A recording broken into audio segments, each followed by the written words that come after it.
స్తోత్రం. హల్లెలూయా. దేవుని పరిశుద్ధ వాక్య భాగంలో నుండి మత్తయి సువార్త 2వ అధ్యాయము మొదటి 2 వచనాలను మూలవాక్యంగా నేనే చదువుతున్నాను. దయచేసి పరిశుద్ధ బైబిల్ గ్రంథం ఉన్న వారందరూ కూడా తెరిచి చూడండి, లేని వారు శ్రద్ధగా ఆలకించవలసిందిగా ప్రభుపేట మనవి చేస్తున్నాను. రాజైన హెరోదు దినముల యందు యూదయా దేశపు బెత్లెహేములో యేసు పుట్టిన పిమ్మట ఇదిగో తూర్పు దేశపు జ్ఞానులు యెరూషలేమునకు వచ్చి, యూదుల రాజుగా పుట్టినవాడు ఎక్కడ ఉన్నాడు? తూర్పు దిక్కున మేము ఆయన నక్షత్రము చూచి ఆయనను పూజింపవచ్చితమని చెప్పిరి. ఈ పరిశుద్ధ వాక్య భాగం దేవుడు మన వెనుకడిలో ఆశీర్వదించునుగాక. ఆమె చిన్న మాట ప్రార్థన చేసుకుందాం. స్తోత్రం నాయనా, ప్రేమ కలిగిన మా మహాపరిశుద్ధ తండ్రి, జీవము కలిగిన మా యేసయ్య, మీ పరిశుద్ధమైన నామానికి వందనాలు స్తోత్రాలు చెల్లిస్తున్నాను. ఈ డిసెంబర్ 25వ తారీఖున ఇదొక స్పెషల్ డేగా అయ్యా సర్వలోకము తండ్రి ఇగో ఈ దినమును జ్ఞాపకం చేసుకుని చుండగా, ఈ దినం మాత్రమే కాదు క్రైస్తవ జీవితంలో మేము నిన్ను రక్షకుడిగా అంగీకరించి బాప్తిజం తీసుకున్నది మొదలుకొని మా ఊపిరి వరకు మీ రాకడ వరకు, మా ఊపిరి ఆగే వరకు ఇది మాకు నైనా క్రిస్మస్సే తండ్రి, ఇది మాకు శుభదినమే ప్రభువా. ఇగో తండ్రి లోక మర్యాద చొప్పున డిసెంబర్ 1 నుంచి చివరి వరకు నువ్వు ప్రభువా ఇగో నీ జన్మదిన వేడుకను ప్రభువా మేము సెలబ్రేట్ చేసుకునే కృపనిచ్చావు. అలాగనే ఇప్పటి వరకు నువ్వు ప్రభువా ఆయా స్థలాలలో తండ్రి అయా ఇగో తండ్రి నీ జన్మదిన వేడుకలు ప్రభువా మేము జరుపుకోవడానికి మీరు ఇచ్చిన ధన్యతను బట్టి నీకు వందనాలు. ఈ రాత్రి ప్రభువా స్థానిక ఇగో సంఘం పెద్దవలసల సంఘములో అయా జరుగుతున్నటువంటి క్రిస్మస్ వేడుకను మీరు ఆశీర్వదించి దీవించమని తండ్రి ప్రార్థిస్తున్నాను. చేరువచ్చిన జనాంగమును మీరు దర్శించండి. ఇంతవరకు ప్రభు అన్ని విషయంలో మాకు సహాయం చేశారు, తోడుగా ఉన్నారు. లేఖనము ద్వారా మా ప్రభు మరొకసారి మా హృదయములు తెప్పరిల్లునట్లుగా, మా జీవితానికి ఒక స్పష్టత అయా నాయన ఒక దిక్సూచి కలుగునట్లుగా ప్రభు ఇగో నీ వాక్యము ద్వారా మాతో మాట్లాడి ప్రతి విధమైన అడ్డులు ఆటంకాలన్నీ తొలగించి మా జీవితాల ద్వారా మీకు మహిమ కలుగునట్లుగా, మిమ్మల్ని బట్టి మేము అందరము సంతోషించినట్లుగా చదువున్న లేఖనము ద్వారా తండ్రి నీవే మాట్లాడమని యేసుక్రీస్తు యొక్క నామమున స్తుతించి ప్రార్థించి వేడుకొనుచు ఉన్నాం తండ్రి. ఆమేన్, ఆమేన్, హల్లెలూయా. దేవుని పరిశుద్ధ నామానికి మహిమ కలుగును గాక. మరి ఈ రాత్రి ఈ రీతిగా క్రిస్మస్ వేడుకను మరి ఏర్పాటు చేసినటువంటి స్థానిక సంఘంలో ఉన్నటువంటి మీ అందరికీ కూడా మొదటగా హృదయపూర్వకమైనటువంటి వందనాలు. అలాగే చేరి ఉన్నటువంటి ఇంకా మరి మన సంఘ ప్రియులందరికీ ఆయా స్థలాల నుండి వచ్చినటువంటి అందరికీ కూడా ప్రభును రక్షకుడైన యేసుక్రీస్తు యొక్క నామంలో శుభవందనాలు. Happy Christmas. మంచిది. హల్లెలూయా. ఇంతవరకు మనం సమాజములో క్రీస్తు పుట్టుకను జ్ఞాపకం చేసుకుంటూ వచ్చాం. సమాజము సంఘము ఒకటి కాదు.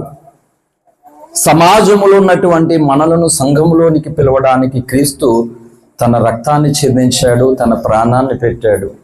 కనుక ఇంతవరకు మనం సమాజములో క్రీస్తును ఆరాధన చేశాము, క్రీస్తు పుట్టుకను జ్ఞాపకం చేసుకున్నాం. నేడు ఇది ఒక స్పెషల్ డేగా దేవుని సంఘములో క్రీస్తు రక్తములో కడగబడినటువంటి పిల్లలుగా మనమందరము కలిసి ఆయన సన్నిధిలో మనమున్నాము.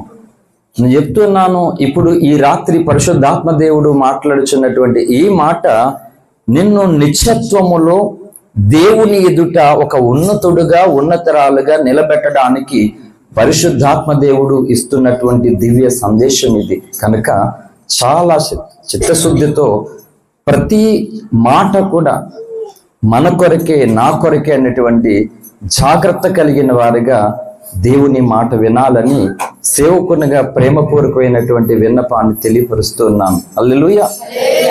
యూదుల రాజుగా పుట్టినవాడు ఎక్కడ ఉన్నాడని తూర్పు దేశం నుండి జ్ఞానులు వచ్చారట. తూర్పు దేశ జ్ఞానులు వచ్చారు. ఎలా వచ్చారు? యూదుల రాజుగా పుట్టినవాడు ఎక్కడున్నాడని వచ్చారు అంటే, రాజు ఎక్కడ పుడతాడని.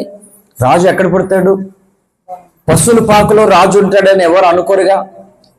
పూరి గుడిసెలో రాజు ఉంటాడని ఎవరు అనుకోరు కదా.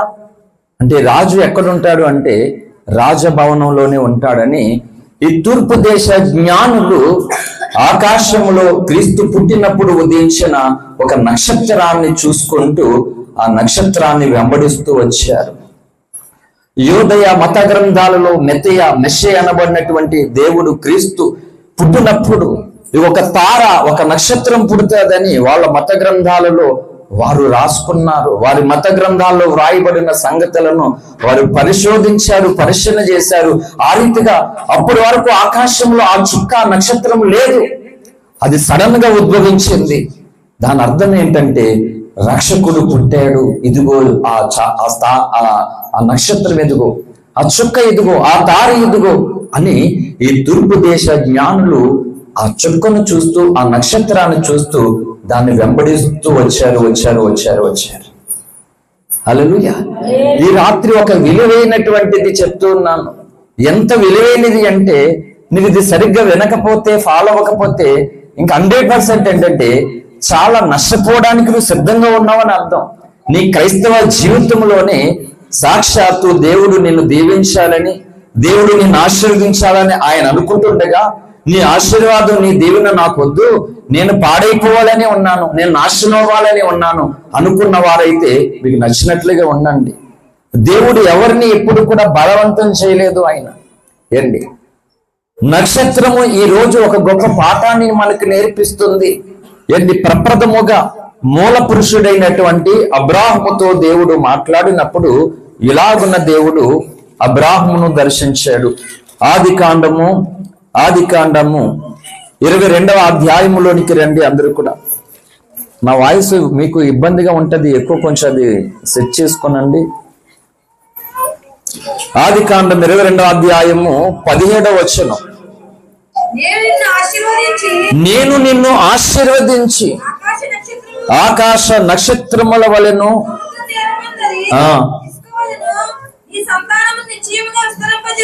ఆమేన్. అబ్రాహాముతో దేవుడు చెప్తూ ఉన్నాడు. అబ్రాహాముతోనే కాదు, అబ్రాహాము కుమారుడైన ఇస్సాకుతో చెప్పాడు. ఇస్సాకు కుమారుడైనటువంటి యాకోబుతో కూడా దేవుడు చెప్పాడు, నీ సంతానాన్ని విస్తరింపజేస్తానని. నోవాహుతో జల ప్రళయము తర్వాత నోవాహుతో కూడా చెప్పాడు దేవుడు. అయితే అబ్రాహాముతో చెప్పినటువంటి ఒక ప్రత్యేకమైన మాట ఏంటి అంటే, నేను నిన్ను ఆశీర్వదించి ఆకాశ నక్షత్రముల వలనే అన్నాడు. ఆకాశ నక్షత్రాల వలె నిన్ను ఆశీర్వదిస్తాను, నీ సంతానాన్ని ఆశీర్వదిస్తానని దేవుడు అబ్రాహాముతో మాట్లాడాడు. ఈరోజు దేవుని సన్నిధిలో ఉన్నటువంటి మనము ఇలాగున ఆశీర్వదించబడాలనేది లేఖనము కోరుకుంటూ ఉన్నది. అంటే వాక్యమైన యేసయ్య మనము అలాగే బలహీనతల్లోనూ ఏమి అభివృద్ధి లేని స్థితిలోనూ ఉండడం దేవుని చిత్తము కానే కాదు అసలు. అదే విధముగా పంచకాండాల్లో చివరి కాండమైనటువంటి ద్వితీయోపదేశ కాండంలోని కూడా మనం ఒక మాట వచ్చినట్లయితే అక్కడ కూడా ఒక అద్భుతమైన మాట వ్రాయబడి ఉన్నది. హల్లెలూయా. ద్వితీయోపదేశ కాండం 1వ అధ్యాయము 10వ వచనం చదవండి. నీ దేవుడైన యెహోవా నీ దేవుడైన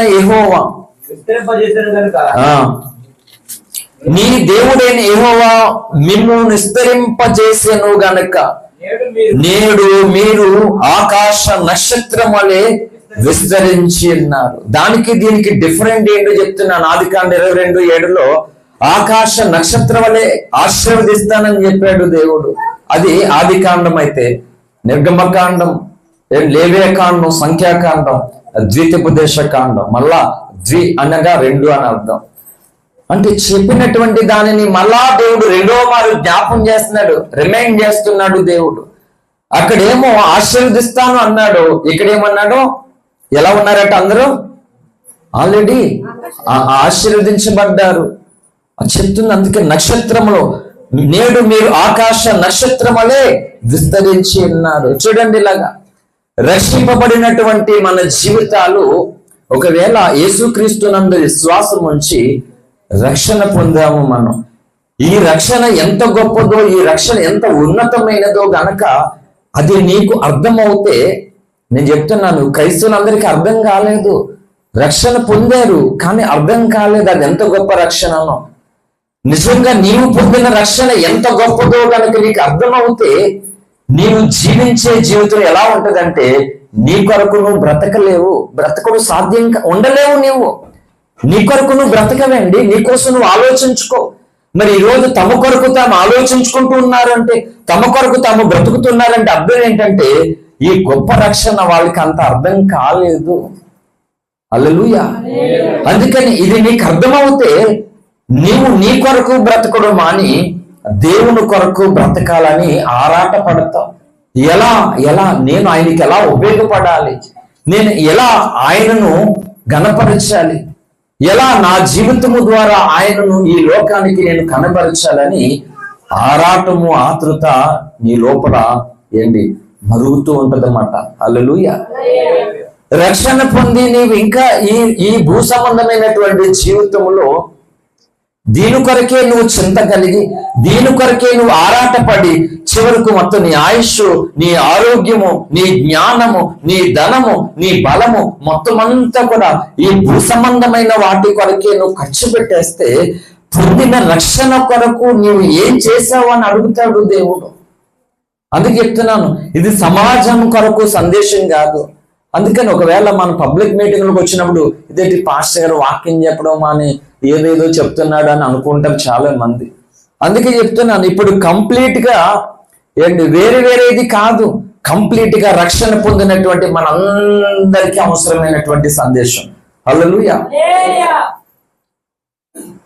కనుక నీ కొరకు నువ్వు బ్రతకలేవు. ఇక నీకు అర్థమవుతే క్రీస్తు కొరకు బ్రతకడం కొరకు ఆరాట పడతావు. స్త్రీ అయినా పురుషుడైనా, ఆరోగ్యవంతులైనా అనారోగ్యంతో ఉన్న, ధనవంతులైనా బీదవాళ్ళైనా సరే, ఇది నీకు ఎప్పుడు అర్థమవుతుంది కాన్సెప్ట్? అందుకే లేఖనం చెప్పింది 2 కొరింథీ 5:17 చదవండి ఒక మాట, అది అవసరం.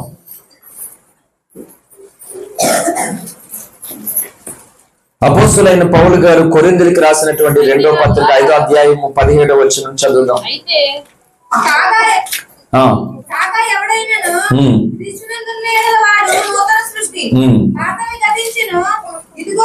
పదిహేను వచనం చదువుతండి. 15 జీవించే వారిక మీదట తమ కొరకు కాక తమ నిమిత్తము మృతి పొంది తిరిగి లేచిన వాని కొరకే జీవించుటకు ఆయన అందరి కొరకు మృతి పొందినని నిశ్చయించుకునుచున్నాం. కావునిక మీదట మేము శరీరీతిగా ఎవరినైనా ఎరుగము. మేము క్రీస్తును శరీరీతిగా ఎరిగిండిన ఇక మీదట ఆయనను అలాగూ ఎరుగము. హల్లెలూయా. తన నిమిత్తము కాదంట.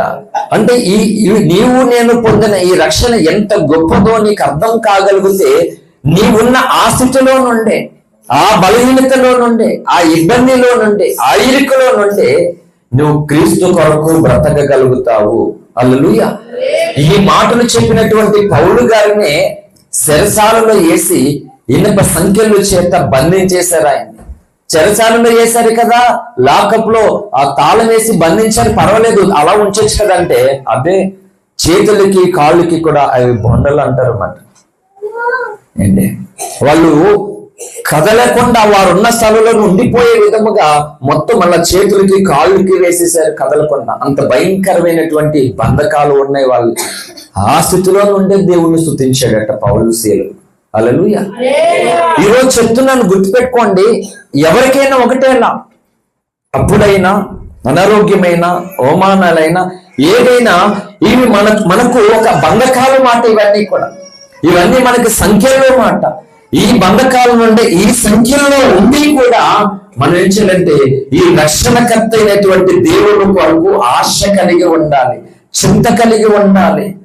హల్లెలూయా. అందుకే మత్తయి సువార్త 6లో యేసుప్రభువు వారు ఏం చెప్పాడంటే అందరికీ, మనం ఇక్కడ దాన్ని గురించి చింతింపబడొద్దు అన్నాడు. ఏమి త్రిందమో, ఏమి త్రాగుదమో, ఏమి ధరించుకుందామో దీని కొరకు చింతించొద్దు అన్నాడు దేవుడు. అంటే దాని కొరకు చింతించొద్దని చెప్పాడు కానీ దేవుడు చింపేవద్దనలేదు. అంటే అక్కడ మెన్షన్ చేసింది లేఖనం. వస్త్రాల కొరకు చెప్పింది, ఆహారం కొరకు చెప్పింది, ఈ లోకం కొరకు చెప్పింది. దాని కొరకు చింతించొద్దు అన్నాడంటే నీవు చింతించవలసింది ఒకటి ఉన్నది అని అర్థం. హల్లెలూయా. ఏంటి ఆ చింత? ఏంటి? నేను పొందిన రక్షణలో ఎలాగూ నేను ఎదగాలి, ఎలాగూ నేను అభివృద్ధి పొందాలి, నేను విశ్వాసమందు ఎలాగూ నేను వృద్ధి పొందాలి, నేను ఎలాగూ సిలువను మోయాలి, ఎలాగో రక్షకుని నా జీవితంలో నేను ప్రకటించాలి, ఎలా నేను దేవునికి ఉపయోగపడగలను, ఎలా నేను దేవునికి సహకారం అవుదునని ఈ చింత నీకు ఉండాలండి. హల్లెలూయా. అందుకనే మగ్దలేని మరియు క్రీస్తు ప్రభువారు మరణించినప్పుడు ఆమె ఆ చింత అంతా ఆమెలో కనబడుతుంది. శరీరం కనబడకపోయేసరికి ఎంత దుఃఖిస్తుందో ఆమె, ఎంత దుఃఖిస్తుంది, బాధపడుతుంది. కానీ యేసు పుట్టాడు కానీ మనకు సంతోషమే లేకపోతే ఎలా చెప్పండి? యేసు పుట్టాడు, ఆ సంతోషము, ఆనందము, ఆ యొక్క దేవుని కృప మనమే కలిగి ఉండకపోతే ఆయన ఎందుకు పుట్టడం? హల్లెలూయా. ఎవరు నిద్రపోవద్దు. కనుక మనల్ని దేవుడు ఆకాశ నక్షత్రం వల్ల ఆశీర్వదిస్తానన్నాడు. ఇశ్రాయేలీయులు అలాగున్న అబ్రాహాము సంతానం ఆశీర్వదించబడినట్లుగా కనబడుతూ ఉన్నది. అందుకని మన రక్షణ అనేది చాలా ఇంపార్టెంట్. ఆ రక్షణ అనేటువంటిది అందుకనే ఆ లేఖనములో రాయబడింది. పౌలు గారు ఆ మాట అందుకే రాశారు. ఏ మాట అంటే అందరికీ పరిచయం, Hebరీ 2:3. ఇంత గొప్ప రక్షణను మనము నిర్లక్ష్యము చేసిన ఎడల ఎలాగూ తప్పించుకుందాము. అంటే నీవు నీ జీవితంలో నిర్లక్ష్యము చేయకూడనిది ఏంటంటే నీవు పొందినటువంటి రక్షణలో ఎదగడము, రక్షణ కొరకు ఒక ఫలములు నువ్వు ఫలించడము, అది నిర్లక్ష్యం చేయకూడదు. అవి నిర్లక్ష్యం చేస్తుందంటే రక్షణ పొందా, మంచిది పొందాలి కూడా. అది లేకపోతే ఇంకేమీ లేదు కదా. దేవుని వారసులు అవ్వాలంటే ఆ బాప్టిజము రక్షణ అనేది ఏంటి అంటే, ఓ దేవుడు చెప్పిన మాటకు నేను లోబడ్డాను, విధేయుడిని చూపించడానికి ఈ రక్షణ మనకి అవసరమైనది. హల్లెలూయా. మరి ఎదుగుదల ఇంపార్టెంట్ కాదా? పిల్లలు లేరు అని బాధపడ్డప్పుడు పిల్లలు పుట్టారండి. పుట్టినటువంటి పిల్లలు ఎన్ని సంవత్సరాలైనా వాళ్ళు మాట్లాడట్లేదు, ఎన్ని సంవత్సరాలైనా వాళ్ళకి ఏమీ అర్థం కావట్లే, వాళ్ళు అలాగే ఉన్నారు, ఎదుగుదల లేదు. హ్యాపీనా? పర్లేదు, పిల్లలు కావాలనుకున్నాను, వచ్చారు, అంతే, అయిపోయింది అనుకుంటారు ఎవరైనా? అంటే లేనప్పుడు కావాలని ఆతృత పడినటువంటి వారు, ఆ ఉన్నవారు ఎదగాలని కోరుకుంటారు. మరి దేవుడు లేని రక్షణ నీకు నాకు అనుగ్రహించాడు, ఉన్న రక్షణలో నువ్వు ఎదగాలని దేవుడు కోరుకుంటూ ఉన్నాడు. ఎవరైనా చెప్తున్న ఒక మాట, చాలా మంది పాస్టర్ గారు నెత్తి మీద చేస్తే ఆశీర్వాదం రాదు, నెత్తి మీద చేసినంత మాత్రం ఆశీర్వాదం రాదు. అది వేరే కేటగిరీ. నెత్తి మీద చేసి చేసేటువంటి ప్రార్థన కేటగిరీ అనేది నీ భక్తి జీవితంలో ఒక హైయెస్ట్ కేటగిరీ అది. హల్లెలూయా. అక్కడికి నువ్వు రావాలంటే ముందు ఇక్కడికి నువ్వు రావాలి. ఎక్కడికి అంటే యోహాను సువార్త 15వ అధ్యాయము, యోహాను సువార్త 15వ అధ్యాయము 5. ద్రాక్షవల్లిని నేను, తీగలు మీరు. ఎవడు నా యందు నిలిచిండినో, నేను ఎవని యందు నిలిచిండినో వాడు బహుగా ఫలించును. చాలండి, ఒకటి గుర్తుపెట్టుకోండి, ఇది మెయిన్లా. ఇక్కడికి రావాలి ఖచ్చితంగా. ఎక్కడికి? ఆయన ద్రాక్షవల్లి అయితే నీవు తీగగా ఉండాలి. ఎవడు నా యందు నిలిచి ఉండినో, ఎవని యందు నేను నిలిచిండినో వాడు బహుగా ఫలిస్తాడు. ఇది కట్ అయిపోతే నువ్వు ఎలాంటి వ్యక్తిని నెత్తి మీద చేసినా గానీ అది పొందలేవు, నువ్వు సాధ్యము కాదు. అందుకని నీ ఆలోచనలు గాని, నీ తలంపులు గాని, నీ ప్రవర్తన గాని, నీ ఉద్దేశాలు గాని, నువ్వు చేసే పని గాని, ఎవ్రీథింగ్ ఏదైనా సరే ఆయనకు వేరుగా ఉండడానికి వీలు లేదు. హల్లెలూయా. అదొక్కటి చూసుకోవాలి. ఇది ఈ ప్రిన్సిపల్ మన భక్తి జీవితంలో చాలా మనల్ని ఉన్నతులుగా, శ్రేష్ఠులుగా నిలబెడుతుంది. ఈ చిన్న మొక్క మనం చాలా ఈజీగా వదిలేస్తుంటాం. అంటే మనం అంటే ఇక్కడ ఉన్న మనమనే కాదు, దేవుణ్ణి నమ్ముకున్నటువంటి క్రైస్తవులని అర్థం. హల్లెలూయా. అంటే చాలా మంది తమ సొంత ఆలోచనలు కలిగి, తమ సొంత నిర్ణయాలు కలిగి వెళ్ళిపోతారు. వేరుగా ఉంటే ఫలించలేమంట, అక్కడితోనే అయిపోద్ది కథ. ఆయనకు వేరుగా ఉంటే ఏమైపోతామో చాలా చెప్పింది బైబుల్. హల్లెలూయా. జ్ఞానులు, మన మూలవాక్యం ఏంటంటే, జ్ఞానులు యూదుల రాజు కొరకు ఎలా వచ్చారు అంటే నక్షత్రాన్ని ద్వారా వచ్చారు. అందుకే ఈ రాత్రి ఒక నక్షత్రం మన జీవితాల్లో నిలిచి ఉండాలి. జ్ఞానులకు కనబడినటువంటి నక్షత్రం ఈ రోజు మన కన్ను ఎదుట కదలాడాలి. నువ్వు కళ్ళు మూసినా కళ్ళు తెరిచినా ఆ నక్షత్రం ఈ ఓడు గుర్తుండిపోవాలి. చివరికి ఆ నక్షత్రం నీ కన్నులకు కనబడిపోవాలి మాట. అంత ఫిక్స్ అయిపోయి రాత్రి నీకు. లేకపోతే క్రైస్తవ సమాజము క్రీస్తు ఈ భూమి మీదకి ఎందుకు వచ్చాడో ఆ ఉద్దేశము ఎప్పటికీ వారు అనుభవించలేరు, దానిని వారు పొందుకోలేరు. అసలు అంత విలువైనటువంటి సందేశం. హల్లెలూయా. అందుకని నక్షత్రము వలె ఆశీర్వదించాలని దేవుడు కోరుకున్నాడు. నక్షత్రమే జ్ఞానులకు దారి చూపించింది అంట. ఈ రోజు ఆ నక్షత్రాన్ని గురించి బైబిల్ ఏం చెప్పింది అంటే, దేవుని ఎదుట ఒక ప్రముఖుడు ఉన్నాడు, ఒక గనుడు ఉన్నాడు. దేవుడు కోట్లాది దూతలను చేసుకుంటూ ఉండగా ఆ దూతలన్నిట్లోనూ ప్రప్రథముడుగా దేవుని చేత ఘనత పొందినటువంటి ఒక ఉన్నతమైన స్థానంలోనికి వెళ్ళినటువంటి ఒక మహాజ్ఞానిని గూర్చి బైబిల్ ఇలా చెప్తూ ఉన్నది. అది ఏమనగా అంటే, యెషయా గ్రంథము 14వ అధ్యాయము 12వ వచనం. తేజో నక్షత్రమా, వేకువ చుక్క, నీ వెట్లు ఆకాశం నుండి పడితివి.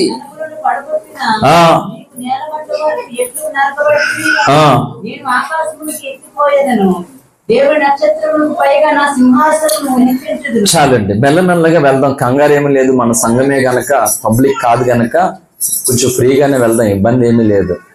హల్లెలూయా. లేకపోతే పాటలు కట్ చేసేవాడిని, సాంగ్స్ కట్ చేసేవాడిని, ఎలాగ కేక్ కట్ చేసేవాడిని, అవి కట్ చేసేది. కాబట్టి ఇబ్బంది ఏమీ లేదు. ఈరోజు చక్కగా మనం ఎంత సమయం దేవుని సన్నిధిలో ఉన్నా ఇబ్బంది ఏమీ లేదు. హల్లెలూయా. అందుకే ఓపికతో ఉన్న వాళ్ళకి ఆశీర్వాదాలు కలుగుతాయి అన్నమాట. ఓపిక లేని వాళ్ళు పొందుకోలేరు కదా. హల్లెలూయా. దేవుని నక్షత్రములకు పైగా అంట అతడు ఏమనుకున్నాడట, దేవుని నక్షత్రం పైగా నా సింహాసనమును హెచ్చింతును అనుకున్నాడట ఒక ఆయన. వాడు కూడా ఎవరట? నక్షత్రమేనంట. ఏ నక్షత్రం? తేజో నక్షత్రము. ఎవరిని గురించి చెప్పింది బైబిల్ అంటే, పడిపోయినటువంటి కెరూబులలో ఒకడైనటువంటి లూసిఫర్ అని, సాతానులని ఎవరి కోసం అంటున్నామంటే వారిని. హల్లెలూయా. ఏండి, వాడొక నక్షత్రం అండి. సేమ్ బిరుదులు యేసుప్రభువు వారికి కూడా ఉన్నాయి. వేకు చుక్క అనే బిరుదు యేసుప్రభువు వారికి ఉంది. తేజో నక్షత్రం అని యేసుప్రభువు వారికి కూడా ఉంది. సేమ్ ఆ బిరుదులు కూడా సాతాను అనబడుతున్న లూసిఫర్ కూడా సేమ్ బిరుదులు కూడా ఉన్నాయి. వీడు ఏం చేస్తున్నాడంటే, దేవుని నక్షత్రములకు పైగా తన సింహాసనాన్ని హెచ్చించుకున్నాడట. నక్షత్రాల గురించి బైబిల్ చెప్తూ ఉందండి. యోగు గ్రంథంలోనికి ఒక మారు మనం వచ్చినట్లయితే కొన్ని నక్షత్రాలను చూసుకుని మనకి ముందుకు వెళ్ళిపోదాం. ఎందుకు మనం స్టార్ పెట్టుకుంటున్నామో ఏంటి అనేటువంటిది చూసుకుంటూ మనకి వెళ్దాం. యోగు గ్రంథం 25వ అధ్యాయము 5వ వచనం. ఆయన దృష్టికి చంద్రుడు కాంతి గలవాడు కాడు, నక్షత్రములు పవిత్రమైనవి కావు. చాలండి, నక్షత్రాలు ఏమంట? పవిత్రమైనవి కావండి. ఇదేంటి?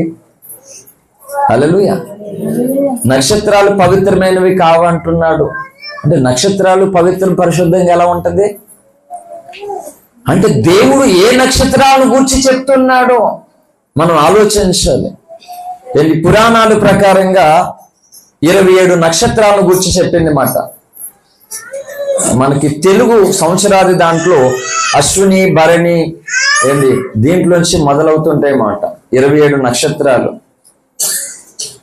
అలాగన ఈ నక్షత్రాలు ఎవరు అనంటే, దేవుడు సృష్టించుకున్నటువంటి దూతలు, దేవుని జనులు, దేవుని ప్రజలు అంట. హల్లెలూయా. ఆ నక్షత్రాలు ఎంతో ఉన్నతమైనవి, ప్రకాశమానవి. నక్షత్రాలను గురించి బైబిల్ చెప్తూ ఉన్నది. చూడండి, యెషయా గ్రంథంలోనికి రండి. యెషయా గ్రంథము 13వ అధ్యాయము 10వ వచనం. ఆకాశ నక్షత్రములను, నక్షత్ర రాశులను తమ వెలుగు ప్రకాశింపనీయవు. సర్వసాధారణంగా చిన్న వివరణ ఇచ్చుకుంటూ ముందుకు వెళ్తాను.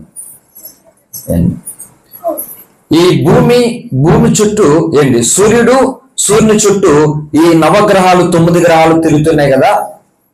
దీన్ని సౌర కుటుంబము అంటారు తెలుగులో. హల్లెలూయా. సూర్యుని చుట్టూ ఉండేటువంటి ఈ నవగ్రహాలను అండి ఈ 9టిని కలిపి ఇదొక సౌర కుటుంబం మాట.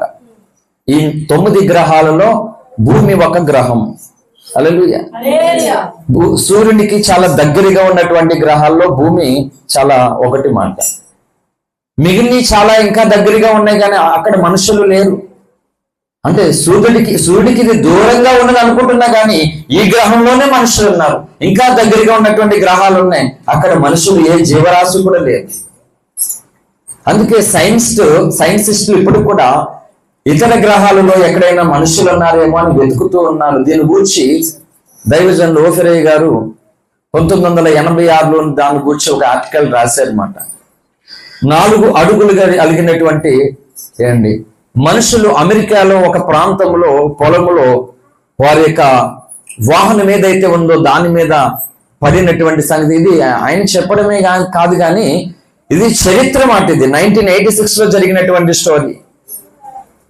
అక్కడ ఉన్నటువంటి ఆర్మీ సిబ్బంది ఎవరైతే అక్కడ పడిపోయారో ఏంటి చూస్తే అక్కడ 4 అడుగులు కలిగినటువంటి 4 అడుగులే ఉంటారు వాళ్ళు, నీలి రంగు కలిగినటువంటి మనుషులు మాట.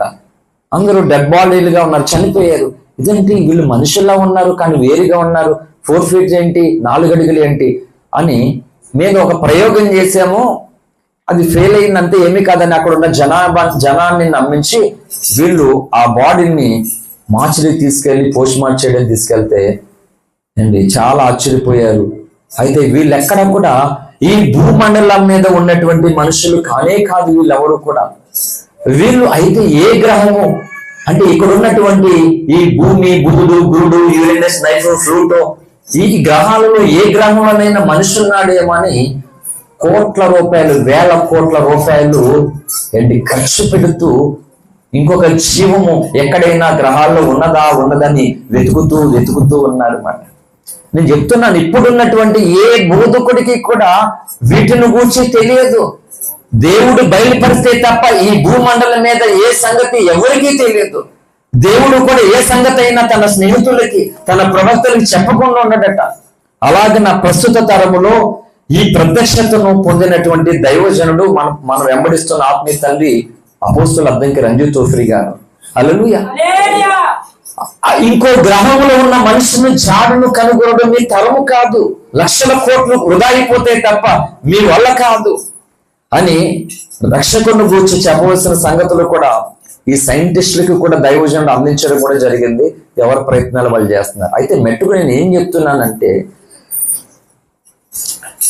ఈ నక్షత్రాలు ప్రకాశింపవు అని చెప్పింది యెషయా 13:10. నేనేం చెప్తున్నానంటే ఫస్ట్ ఆఫ్ ఆల్ ఈ సూర్యుని చుట్టూ ఉన్నటువంటి ఈ 9 గ్రహాలను సౌర కుటుంబం అని అంటాం. ఇలాంటి సౌర కుటుంబాలు 14 ఉన్నాయి, 14 లోకాలు ఉన్నాయని చెప్పింది పురాణాలు చెప్పినాయి, బైబిల్ చెప్పింది. 14 ఆకాశాలు ఉన్నాయట.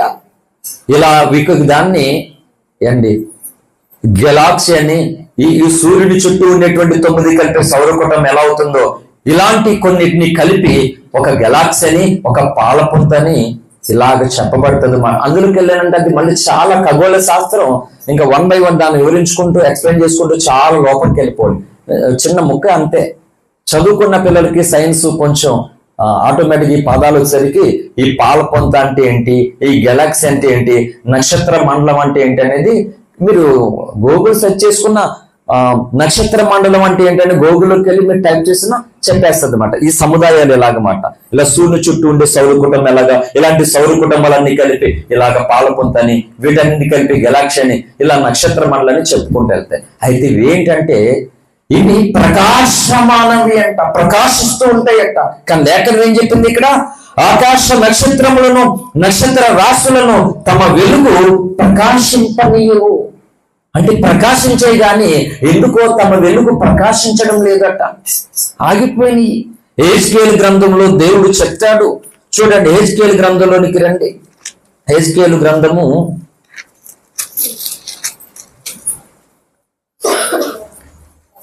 32వ అధ్యాయము 7వ వచనం.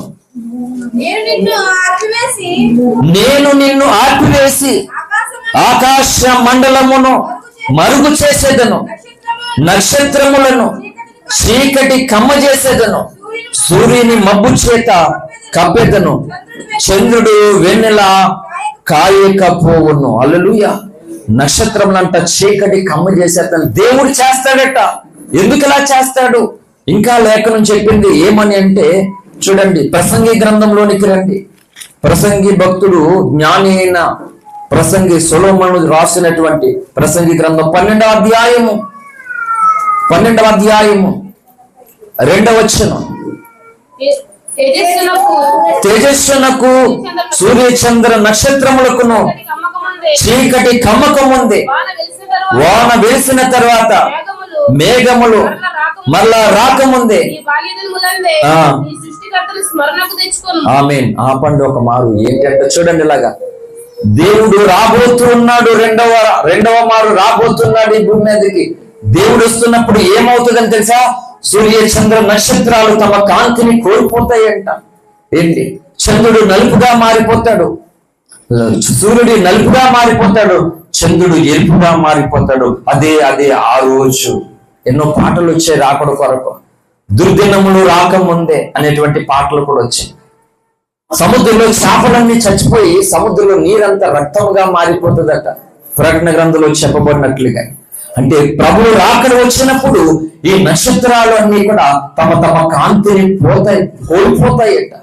అంటే నక్షత్రాలు కాంతిని పోతే దీనికి సంబంధం ఏంటి అని మనం ఆలోచన చేస్తే, యోధా ప్రవక్త, యోధా భక్తుడి ద్వారా దేవుడు ఒక అద్భుతమైన వివరణ మనకు అనుగ్రహిస్తూ ఉన్నాడు. యోధా రాసిన పత్రిక 1వ అధ్యాయం ఉంది, 13వ వచనం చదువుదాం. తమ అవమానమును నురుగు వెళ్ళగొక్కువారే సముద్రం యొక్క ప్రచండమైన అలలుగాను మార్గము తప్పి తిరుగు చుక్కలుగాను ఉన్నారు. వారి కొరకు గాఢాంధకారము నిరంతరము భద్రత చేయబడి ఉన్నది. ఏమంట? ఈ చుక్కలు ఉన్నాయంటే కొన్ని చుక్కలు అయ్యే నక్షత్రాలు. వింటున్నారా? చుక్క, తార, నక్షత్రం, స్టార్ ఇవన్నీ ఒకటే. ఈ చుక్కలు ఎలా ఉన్నాయంట? ఏమవుతుందంట? మార్గము తప్పి తిరుగుతున్నాయట. దేవుని రాకడ వచ్చినప్పుడు ఈ నక్షత్రాలు, సూర్య చంద్రులు అన్ని కూడా చీకటైపోతాయట. ఆదికాండం 1వ అధ్యాయము ఇలా చెప్పాడు దేవుడు. ఆదికాండం 1వ అధ్యాయము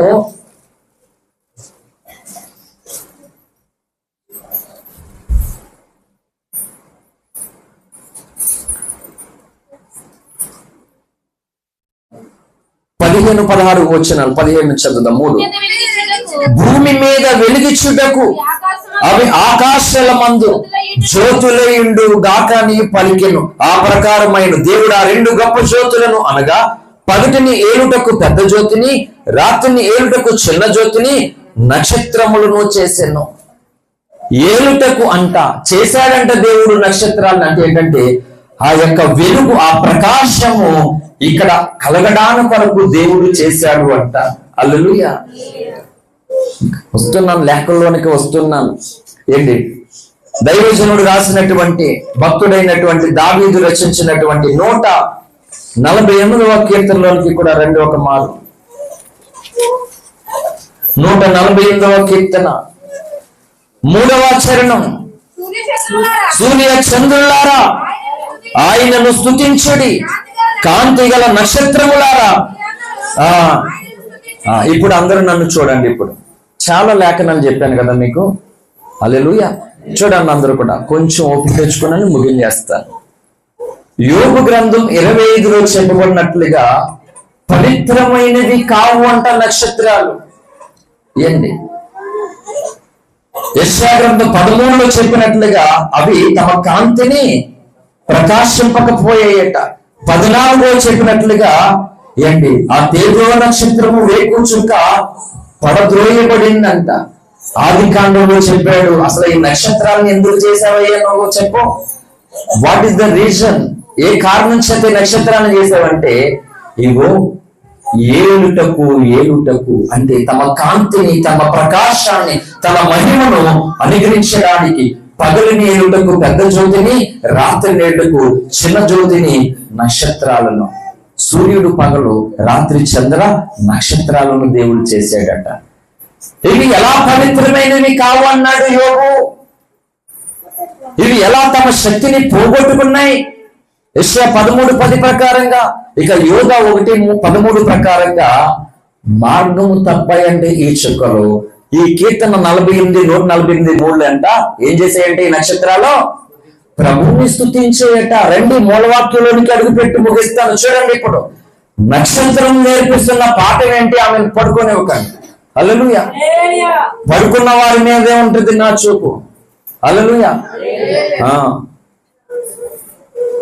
అండి, ఇన్ని రకాల నక్షత్రాలు చెప్పాను మీకు. ఇప్పుడు నక్షత్రాన్ని ఎందుకు చేశాడు? ఆదికాండం 1:15-16 ప్రకారం తన కాంతిని ఇవ్వడానికి, పరిపాలన చేయడానికి చేశాడు.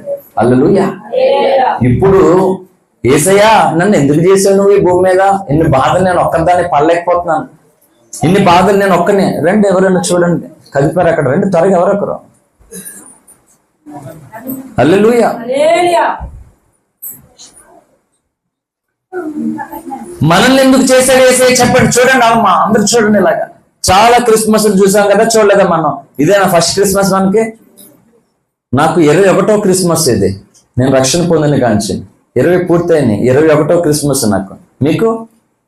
హల్లెలూయా. అలా చూస్తారు ఏంటమ్మా, వీడే 21 సంవత్సరం వచ్చినట్లు లేదు, 21 క్రిస్మస్ ఏంటి కన్నెక్ట్ ఉంటే రేటే అండి. హల్లెలూయా. రాముడు మంచి బాలుడు. అలాగా అండి, నేను ఒక సంజీవిని వాడాను. ఎన్ని సంవత్సరాలైనా కృపానిధిలాగా అలాగే ఉంటుంది. కొన్నిసార్లు ఏ ఊరు ఏ పేరు అటు మానేసి నీ వయసు ఎంత ఏంటని అడుగుతుంది. అంటే నువ్వు ఏదేదో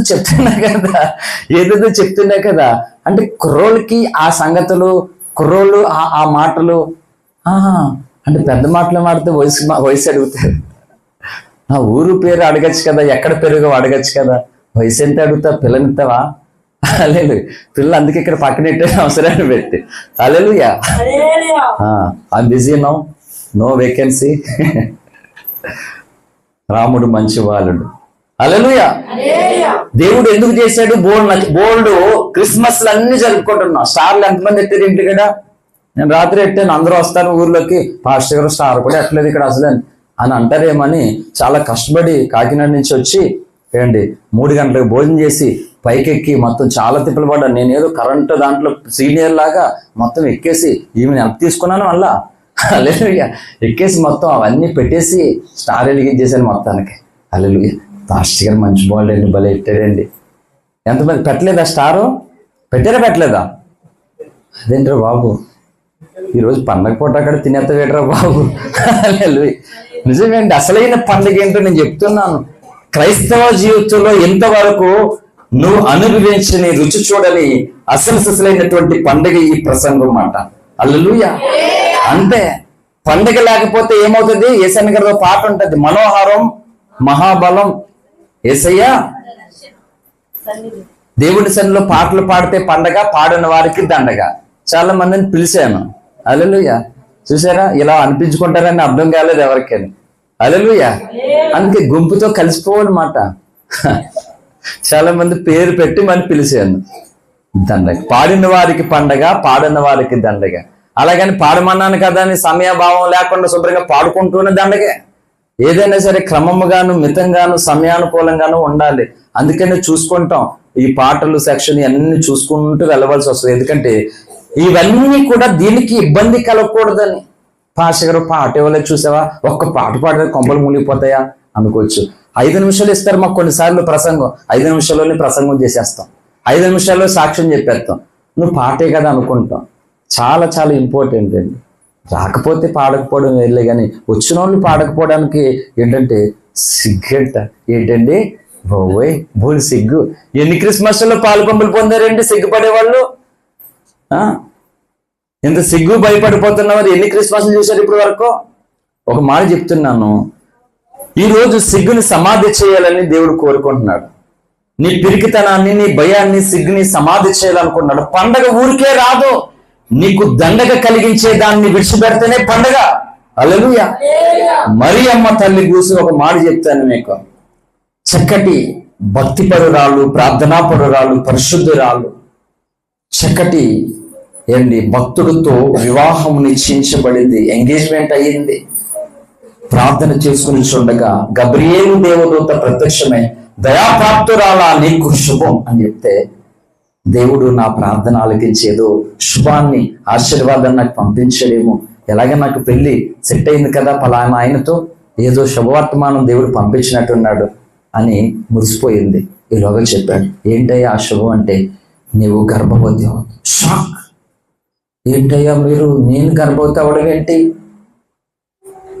భయపడకు మరియా, ఈ పురుషుని వలన కలిగింది కాదు, ఇది పరిశుద్ధాత్మ వలన కలిగినది.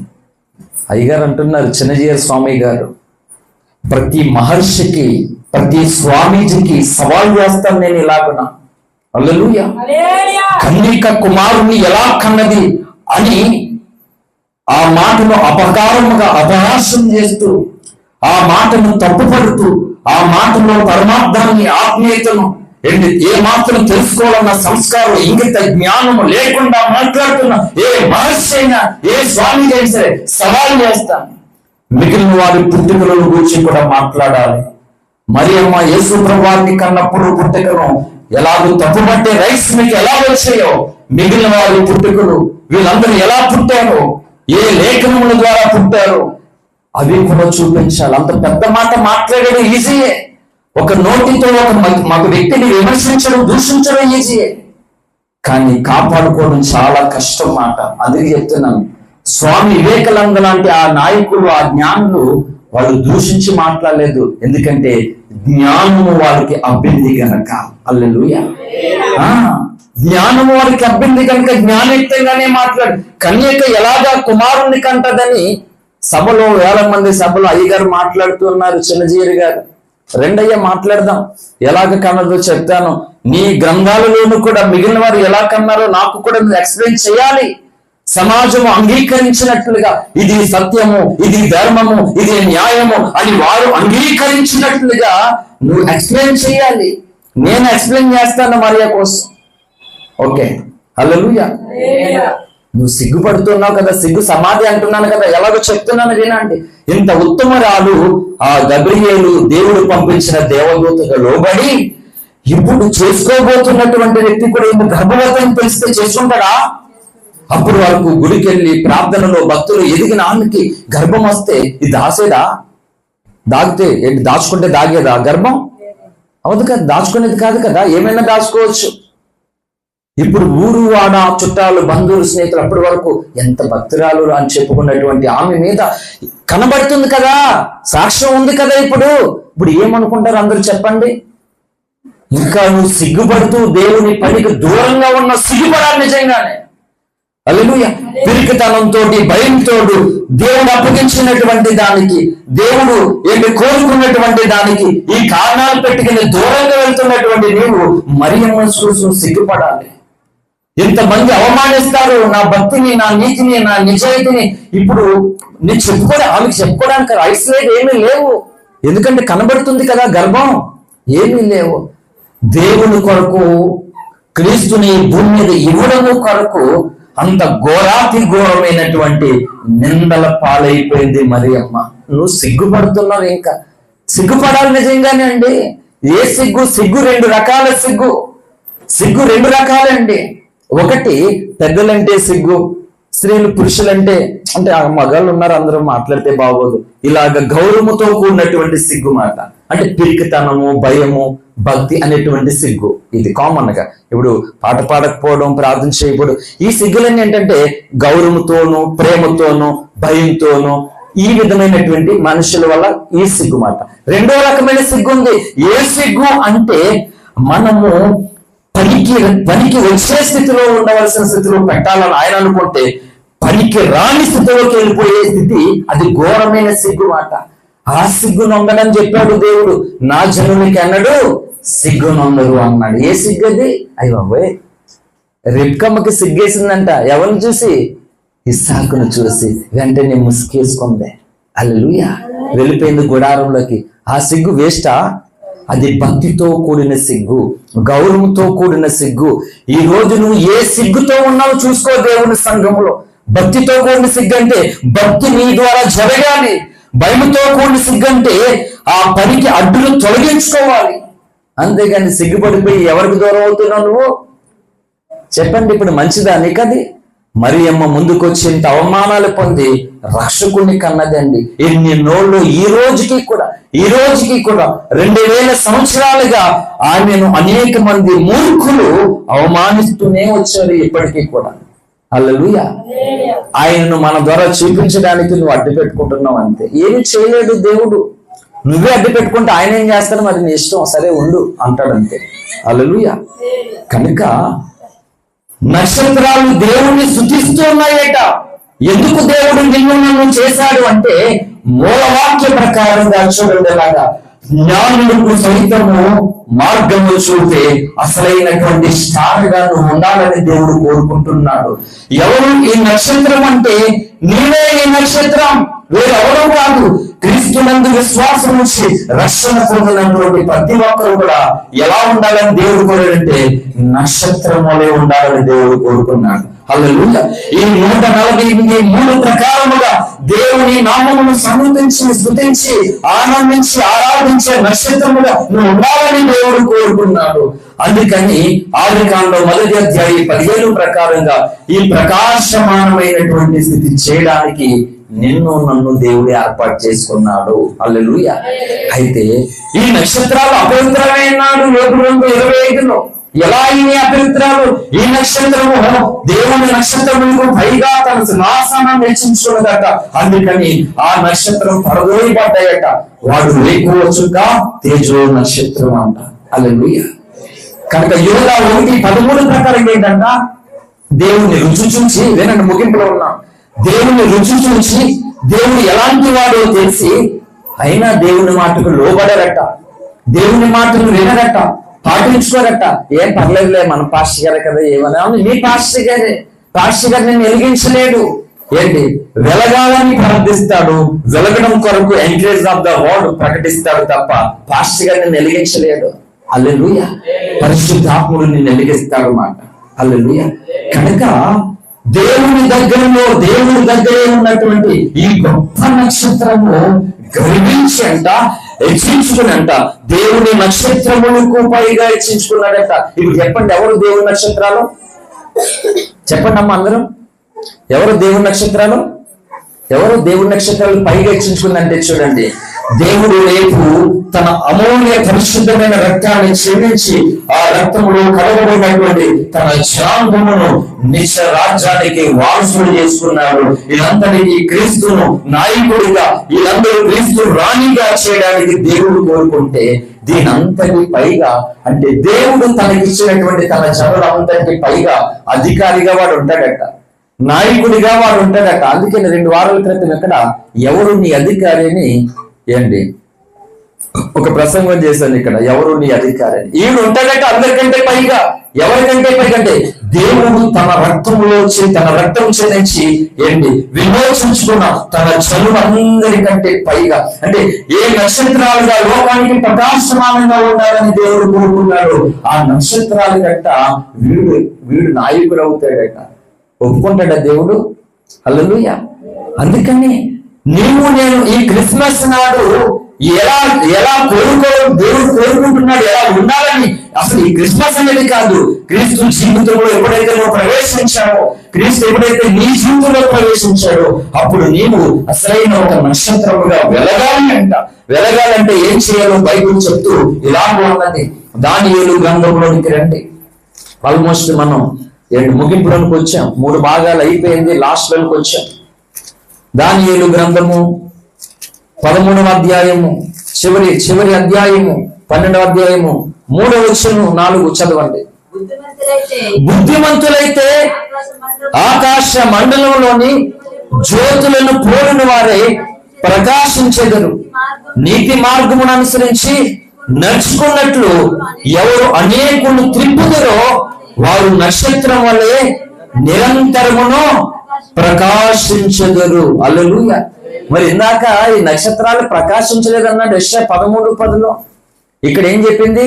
ఈ 12లో ప్రకాశిస్తారంటే ఎప్పుడు? నిత్యము ప్రకాశిస్తారట. ఎప్పుడు? ఎవరినైతే అనేకుల్ని త్రిప్పుతారో. ఎలా త్రిప్పడం? అక్కడ అంత క్లియర్ గా చెప్పింది. ఎవరైతే బుద్ధిమంతులైతే, మళ్ళా చదువుతున్నాను చూడండి, బుద్ధిమంతులైతే ఆకాశ మండలంలోని జ్యోతులను పోలిన వారే ప్రకాశించేదురు. నీతి మార్గమును అనుసరించి నడుచుకున్నట్లు ఎవరు అనేకులు త్రిప్పుదురు వారు నక్షత్రం వలె నిరంతరము ప్రకాశించెదరు. హల్లెలూయా. అందరూ నా వైపు చూడండి, చాలా ఇంపార్టెంట్ చెప్తున్నాను. హల్లెలూయా. దేవుడే సాక్షాత్తు చెప్పాడు, నిరంతరము ప్రకాశిస్తారట వీళ్ళు. ఎవరైతే అనేకుని నీతి మార్గంలో నడిపిస్తారో, ఎవరినైతే అనేకుని దేవుని తట్టు తిప్పుతారో వారు నిరంతరం ప్రకాశిస్తారట. ఇప్పుడు చెప్పు, రక్షింపబడినటువంటి నీవు నీతి మార్గంలో నువ్వు నడుస్తున్నావా? ఫస్ట్ నీతి మార్గంలో ఇతరులను నడిపించడానికి నువ్వు దారి అవుతున్నావా?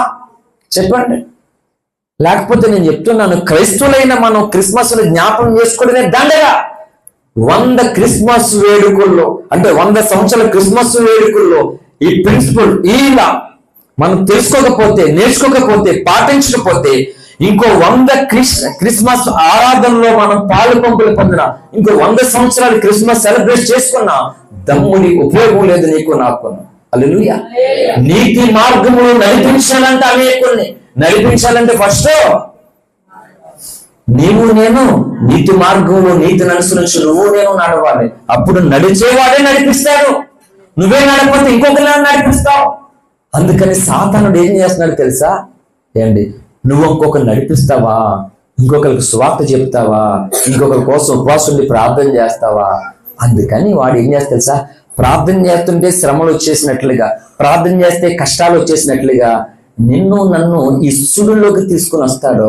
కొంతమందికి ప్రార్థన చేసుకోకపోతేనే జీవితం బాగుంది, అందరి కోసం ఏడుతుంటే జీవితం అంతా ఏడవలసి వస్తుంది అన్నట్లుగా ఒక్కొక్కరు ప్రార్థన మెల్లమెల్లగా బలహీనమైపోతారు, ప్రార్థించడం మానేస్తారు. ఊరికినే కాదు, భక్తులు కాచిన కన్నీరు ఏమి వ్యర్థం కాదు. అసలు ఎంత కన్నీరు కార్చారో అదంతా దేవుడు తన కవిలో రాసుకుంటాడట. హల్లెలూయా. దాన్ని బట్టి నీకు ఘనత వస్తుంది, బహుమానం వస్తుంది, ప్రతిఫలం వస్తుంది. నీతి మార్గంలో అనేకులు నడిపించాడట. ఇంకా ఈ భూమి మీద రక్షణ పొందిన తర్వాత కూడా, అందుకే నేను ఇందాక మొదటి నుంచి కూడా, నీ మట్టుకు నువ్వు బ్రతికేస్తే నేను చెప్తాను, ఐఎమ్ వెరీ సారీ, నువ్వు నక్షత్రంగా ఎప్పటికీ ఉండలేదు. అందుకనే నక్షత్రాలు ఎక్కడ పెట్టాడు దేవుడు? ఎక్కడుంటాయి నక్షత్రాలు? ఆకాశంలో ఉంటాయి. అంటే ఒక మాట చెప్తున్నాను, అందరంత ఎత్తులో ఉంటాయి మాట ఆ నక్షత్రాలు. అంత ఎత్తులో ఉండి కూడా నక్షత్రం ఏం చేస్తారు సార్? ప్రకాశిస్తూ ఉన్నదట, ప్రకాశిస్తూ ఉన్నదట. హల్లెలూయా. ఈ రాత్రి దేవుడు నిన్ను నన్ను ఈ నక్షత్రాలుగా ఉండాలని దేవుడు కోరుకుంటూ ఉన్నాడు. ఇప్పుడు చదవండి మూలవాక్యం. రాజైన హేరోదు దినములలో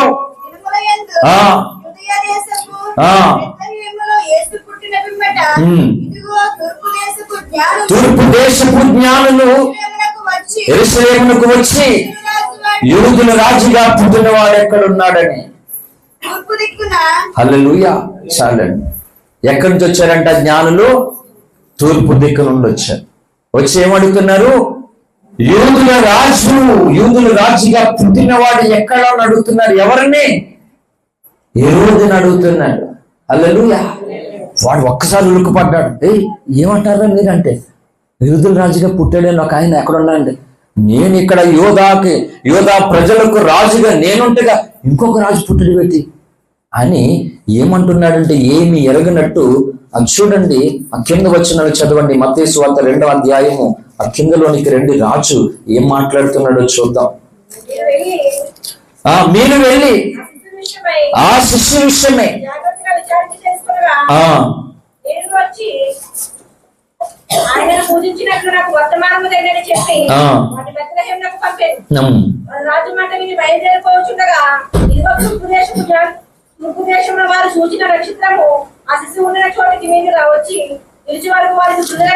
చాలండి. ఇక్కడ మొత్తం ఆ అధ్యాయము చివరి వరకు అంటే నేను ఇంకా ముగింపు చేయడానికి నేను ఇష్టపడుతున్నాను. దానికి ఒక్కొక్కటి ఎక్స్ప్లెయిన్ చేయను, కానీ ఈ కాంటెస్ట్ అనే దాన్ని మీకు ఎక్స్ప్లెయిన్ చేస్తాను. రాజు దగ్గరికి వెళ్ళారు ఎవరు? జ్ఞానులు. రాజు దగ్గరికి ఎలాగొచ్చారు వీళ్ళు? నక్షత్రం చూసి క్రీస్తు పుట్టాడు, మెతయ్య పుట్టాడు అని అర్థమయ్యి నక్షత్రాన్ని ఫాలో అవుతూ వచ్చారు వీళ్ళు. వచ్చిన తర్వాత జ్ఞానులు అరే వచ్చేసింది, దూరేస్తుంది కదా అని చెప్పి కొంతమంది ఇలా చూడండి అమ్మా, ఇలా చూడండి ఒకసారి రియల్ గా జరిగినటువంటి కొన్ని స్టోరీస్, బస్సు, ట్రైన్ అప్పటి వరకు కూర్చుంటామా? స్టాప్ వచ్చేస్తుందని చెప్పేసి ఏం చేద్దంటే మొత్తానికి వచ్చేసి ఆ డోర్ మీదకి నిలబడతారు వచ్చి బస్సులోని అయ్యి అది వెళ్ళిపోతూ ఉంటుంది అన్నమాట. మన స్టాప్ వచ్చేది బోర్డు కనిపించి ఇంకా కాకినాడ సామర్లకోట బోర్డు వచ్చేస్తే ఆ ట్రైన్ అలాగే వెళ్ళిపోతుంటే దానికి ఆపోజిట్ దేడు అనేసి ఇలా దిగిపోయింది ఒక ఆవిడ ట్రైన్లో. కాలు కింద పడిపోయి ఇరిగిపోయింది, కాలు ఇరిగిపోయింది, పడిపోయి కింద పడిపోయింది. అంటే దిగేటప్పుడు ఎంత కంగారు చూడండి. వచ్చేసిన తర్వాత జ్ఞానులే నేను చెప్తున్నాను. క్రైస్తవం అంటే ఏదో అనుకుంటున్నారు. నక్షత్రం ఉండే వాల్యూ తెలుసా? జ్ఞానులకి దారి చూపించే గొప్ప స్థాయి మాట నక్షత్రాన్ని. హల్లెలూయా. ఎవడో గొప్పవాడు అనుకుంటున్నాడు. యేసు ప్రభు దగ్గరికి వెళ్ళేవాడు రోగాలతో అప్పులతోటి పనిపాటు బ్రతుకు దేవుడు లేనివాడు వెళ్తున్నాడు యేసు ప్రభు దగ్గరికి అనుకుంటున్నాడు. కాదు, ఇది తప్పు. జ్ఞానులకి దారి చూపేది నక్షత్రము. హల్లెలూయా. తూర్పు దేశ జ్ఞానులే నక్షత్రము వారికి దారి చూపెడుతూ వచ్చింది. చూశారు వచ్చేసింది ఊరు. అలాగనే నక్షత్రాన్ని పక్కన పెట్టేసి వెళ్ళిపోయి దగ్గరికి. బంగ్లా కనపడుతుంది, ఊర్లో అన్నిళ్ళు చూసుకున్నారు. ఏంటి అన్నిళ్ళలోనూ ఇది గొప్ప బంగ్లాలా ఉంది వీళ్ళకి, ఇదే రాజులని. రాజుగారు ఎక్కడ ఉన్నారండి అని అడుగుతున్నారు. ఎవరండి రాజు అని అడుగుతున్నాడు ఈయన. యూదులు రాజుగా పుట్టినాడంటే వాళ్ళని వివరణ అడుగుతున్నాడు. ఏంటి, ఏం జరిగింది, మీకు ఎలా తెలుసు, మీరు ఎలా వచ్చారు? ఏంటంటే ఇగో మా కాలమాన ప్రకారముగా మెస్సీయ భూమి మీద పుట్టినప్పుడు ఒక నక్షత్రం ఆకాశంలో ఉదయిస్తుంది అని మా కాలంలో రాయబడింది. ఈ కాలాన్ని బట్టి ఇగో నక్షత్రం పడితే దాన్ని వెంబడించి మేము వచ్చాం అని హేరోదు రాజుకి ఇన్ఫర్మేషన్ అంతా ఇచ్చేసరి జ్ఞానులు. నేను చెప్తున్నాను, మీరు చూడండి, నువ్వు దేవుని పర్మిషన్, దేవుని ఆలోచన, దేవుని చింతను, దేవుని మాట ఏమీ తెలుసుకోకుండా మా పాస్టర్ గారు ఏమనలే, మా పాస్టర్ గారు పర్వాలేదులే అని నీకు నచ్చినట్లుగా నీవే జ్ఞాని అనుకుని నీ సొంత అంటే దేవుని ప్రమేయం లేకుండా నీ సొంతముగా నువ్వు కూడుకుంటే నేను చెప్తున్నాను 100% జ్ఞానులు చేసిన తప్పులోనికి నువ్వు వెళ్ళిపోతావు. అంతే. జ్ఞానులే కావచ్చు, నీకు లోక జ్ఞానం అంతా తెలుసు, కానీ దేవుని మార్గమునకు నువ్వు అడ్డుబండైపోతావు. ఎంత జ్ఞానవంతుడైనా జ్ఞానవంతురాలైనా. హల్లెలూయా. వారు జ్ఞానులే. కాలమాన ప్రకారంగా నక్షత్రాన్ని వారు గుర్తించారు, పుట్టింది దాని ప్రకారం వచ్చిన వ్యక్తులు ఇప్పుడు నక్షత్రం ఎలా వెళ్తే అలా వెళ్ళాలి. కానీ ఏం చేశారు వీళ్ళు? రాజభవనం దగ్గరకు వచ్చి అడుగుతున్నారు. చెప్పేశారు వీళ్ళకి ఇన్ఫర్మేషన్. నేను రాజుగా ఉండగా ఇంకొక రాజా అని ఏమి అడిగినట్టు అన్నాడో. సరే, మొదట ఎక్కడ పుట్టాడు ఆయన అంటే బెత్లెహేం అనే పేరు కూడా చెప్పారు. కాబట్టి మీరు వెళ్ళి ఆ బాబు ఎక్కడ పుట్టాడో యూదా దేశంలో మీరు వెళ్ళి మీరు చూడండి, అప్పుడు నాకు వచ్చి చెప్పండి, నేను కూడా వెళ్తాను ఆ బాబుని చూడడానికి, ఆ రాజుని చూడడానికి నేను కూడా వెళ్తానని చెప్పి తన వాళ్ళందరినీ పిలిపించుకున్నాడు. ఈలోగా వీళ్ళు వెళ్ళారు. అప్పుడు దేవుడు తన దూత ద్వారా ఈ జ్ఞానులతో మాట్లాడి వెళ్ళి ఆ త్రోవ కాకుండా మరో త్రోవలోకి వెళ్ళించాడు. నేను ఒక మాట చెప్తున్నాను, అపోస్తులైన పౌలు గారి నిర్ణయం, భక్తులందరి నిర్ణయం ఏం చెప్పినా, నేను నశించినా పర్లేదు, నేను పాడైపోయినా పర్లేదు, దేవుని పని పాడవకూడదు. నాకు నిందలు అవమానాలు ఏది కలిగినా పర్లేదు, చివరికి నేను చచ్చిపోయినా పర్లేదు, దేవుని పని పాడవడానికి వీలు లేదు. ఇలా పెరిగారు భక్తులందరూ. వాళ్ళ స్టాండ్ ఇదే అండి. వాళ్ళు సమాజం చేత ఘనతలు ఏంటి ఏదో గొప్ప మేలు పొందాలనుకోలేదు వాళ్ళు. పౌలు కూడా అనేకుల కొరకు ఏమైనా అయిపోతానన్నాడు. ఏంటి ఎస్తేరు కూడా అదే అంది కదా. ఎస్తేరు గ్రంథం 4వ అధ్యాయంలో నేను నశించినా నశిస్తానంది.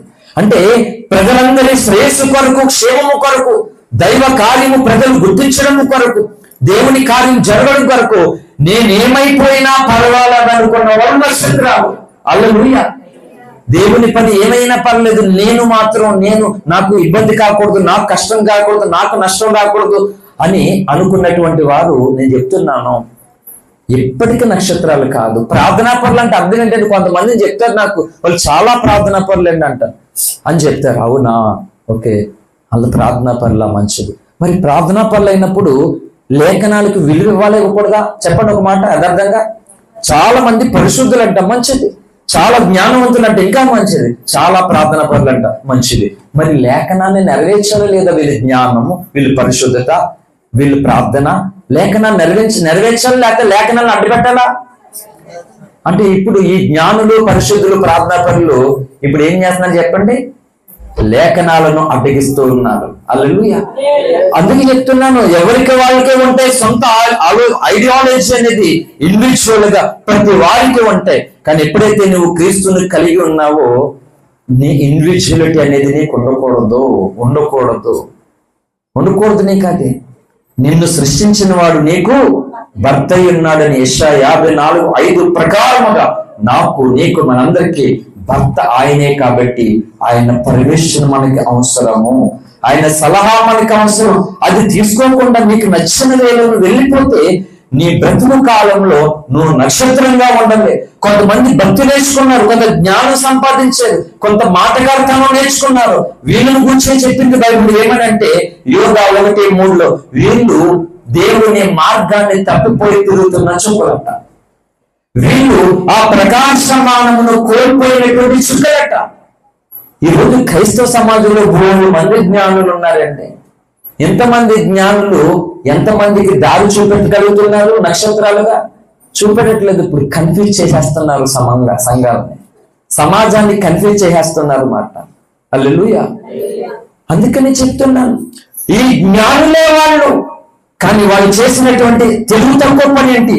జ్ఞానులే కానీ వాళ్ళు చేసిన అజ్ఞాన పని ఏంటి అంటే, రాజు దగ్గరికి రాకుండా వాళ్ళ ఇంకో దారిని దేవుడు వాళ్ళని వెళ్ళిపోయేలా చేశాడు.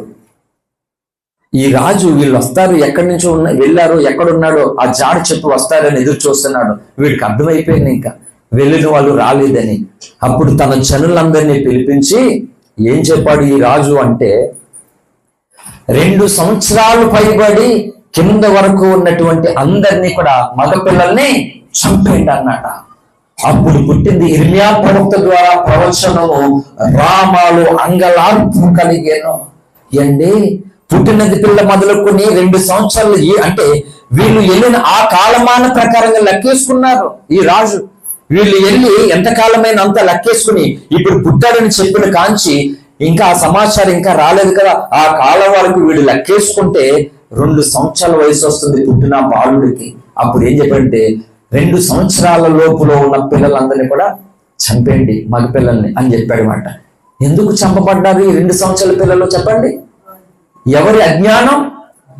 జ్ఞానుల అజ్ఞానం. నేను చెప్తున్నాను, ధనము నీకు ఉండొచ్చు, కానీ దేవుని పరిచర్య మీద పెత్తనం చేయొద్దు. నువ్వు దేవుని చేత నడిపించబడుతున్న సేవకుని మీద పెత్తనం చేయొద్దు. భార్యవైనా, తల్లివైనా, చెల్లివైనా, అన్నదమ్ములైనా, అక్కలైనా, స్నేహితుడు ఎవరైనా సరే ఈ ప్రిన్సిపల్ ఇప్పటికీ కూడా 100% మంది పాస్టర్ల కుటుంబాల్లో వ్యక్తులు నేర్చుకోలేదు. ఇంకానే నేర్చుకోలేదు. వాళ్ళ ఇష్టాలు నెరవేర్చడానికి అయ్యగారు ఏంటి ఇలా రకరకాలుగా ఎవరికి వాళ్ళు ఏం చేస్తున్నారంటే చేసేస్తున్నారు మాట. నేను చెప్తున్నాను, ఎవరైనా సరే దైవజనుడు దేవుని ఆత్మచేత దేవునికి లోబడి నడుస్తూ ఉన్నప్పుడు ఆ పనికి నువ్వు సహకారిగా మారిపో, ఆశీర్వాదాన్ని పొందుకో. దానికి ఆటంకంగా నువ్వు ఉండొద్దు. నీ సొంత నిర్ణయాలు, నీ సొంత కల్పితాలు నువ్వు పూనుకోవద్దు అసలు. హల్లెలూయా. దేవుని పరిచర్లు ఎట్టి పరిస్థితుల్లో చెప్తున్నా, 100% ఎట్టి పరిస్థితుల్లో సేవకుడి భార్య కూడా సేవకుడిని పెత్తనం చేయడానికి వీల్లేదు అసలు. హల్లెలూయా. ఈ రోజు అలా సంఘాల మీద పెత్తనాలు చలాయిస్తున్నారు. చాలా మంది దైవజనుల మీద పెత్తనాలు చలాయిస్తున్నారు. మొత్తం సమస్య లేదు అసలు, సంబంధం లేదు అసలు.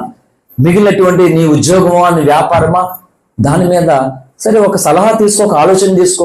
నీకున్నటువంటి ఆలోచన తర్వాత ఆర్థిక పరిస్థితులు బట్టి వెళ్ళు, నువ్వు నో ప్రాబ్లం. అది తప్పు కాదు.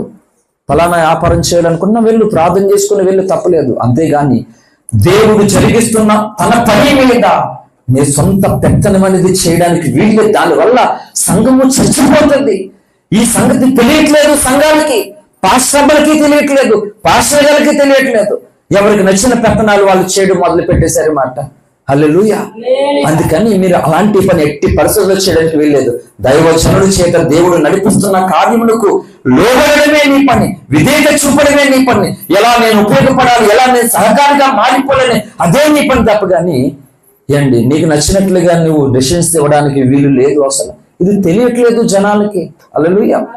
జ్ఞానులే కాలక్రమేణ కాలం ప్రకారముగా రక్షకుడు పుట్టాడని గుర్తించి నక్షత్రాన్ని చూసి బయలుదేరి ఇంత గొప్ప జ్ఞానము పాండిత్యం పొందిన ఈ వ్యక్తులు కొన్ని వేల మంది పిల్లల మరణానికి కారకులైపోయారు. ఇప్పుడు చెప్పండి, వీళ్ళని ఇంకా జ్ఞానులే అందామా? ఏమందా వీళ్ళని? జ్ఞానమును కోల్పోయి, అంటే ఏ జ్ఞానము దేని కొరకు వాడాలో అది ఎప్పుడైతే నువ్వు వాడడం మానేస్తావో ఖచ్చితంగా జ్ఞాని అజ్ఞాని అయిపోతాడు మాట. హల్లెలూయా. దేని కొరకు దేవుడు నక్షత్రాన్ని చేశాడు? ప్రకాశాన్ని ఇవ్వడానికి, తేజస్సుని ఇవ్వడానికి, కాంతి ఇవ్వడానికి. ఇప్పుడు అవి అపవిత్రమైపోయినాయి అంట. ఎందుకు? యోబు గ్రంథం 25లో చెప్పినట్లుగా, ఎందుకు యెషయా 13:10లో చెప్పినట్లుగా ప్రకాశం ఎందుకు కోల్పోయినాయి? దేవుని దగ్గరకు వచ్చిన తర్వాత కూడా నీ జీవితాన్ని గురించి కూడా నీకు యజమానుడు ఆయన లేకపోతే నువ్వు అపవిత్రమైపోతావు. వ్యభిచారమో, దొంగతనమో, నరాచన చేయకుండా అపవిత్రం అయిపోతే దేవుడు చెప్పినటువంటి మాటను నీ నోటితో కూడా తృణీకరించిన నువ్వు అపవిత్రుడే, అపవిత్రురాలువే.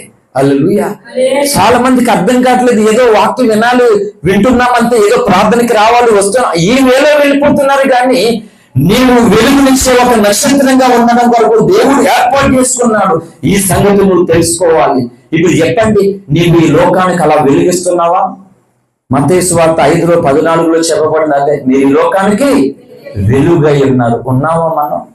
ఈనాటి క్రైస్తవులు అన్యజనులకి రక్షణకు ఆటంకంగా ఉన్నారు. ఈరోజు దేవుని సంఘములో అనేకులు క్రీస్తు సువార్తను అడ్డగిస్తున్నటువంటి వాడిగా తయారై అంత తమ ఆలోచన తమిష్ట ఉండండి.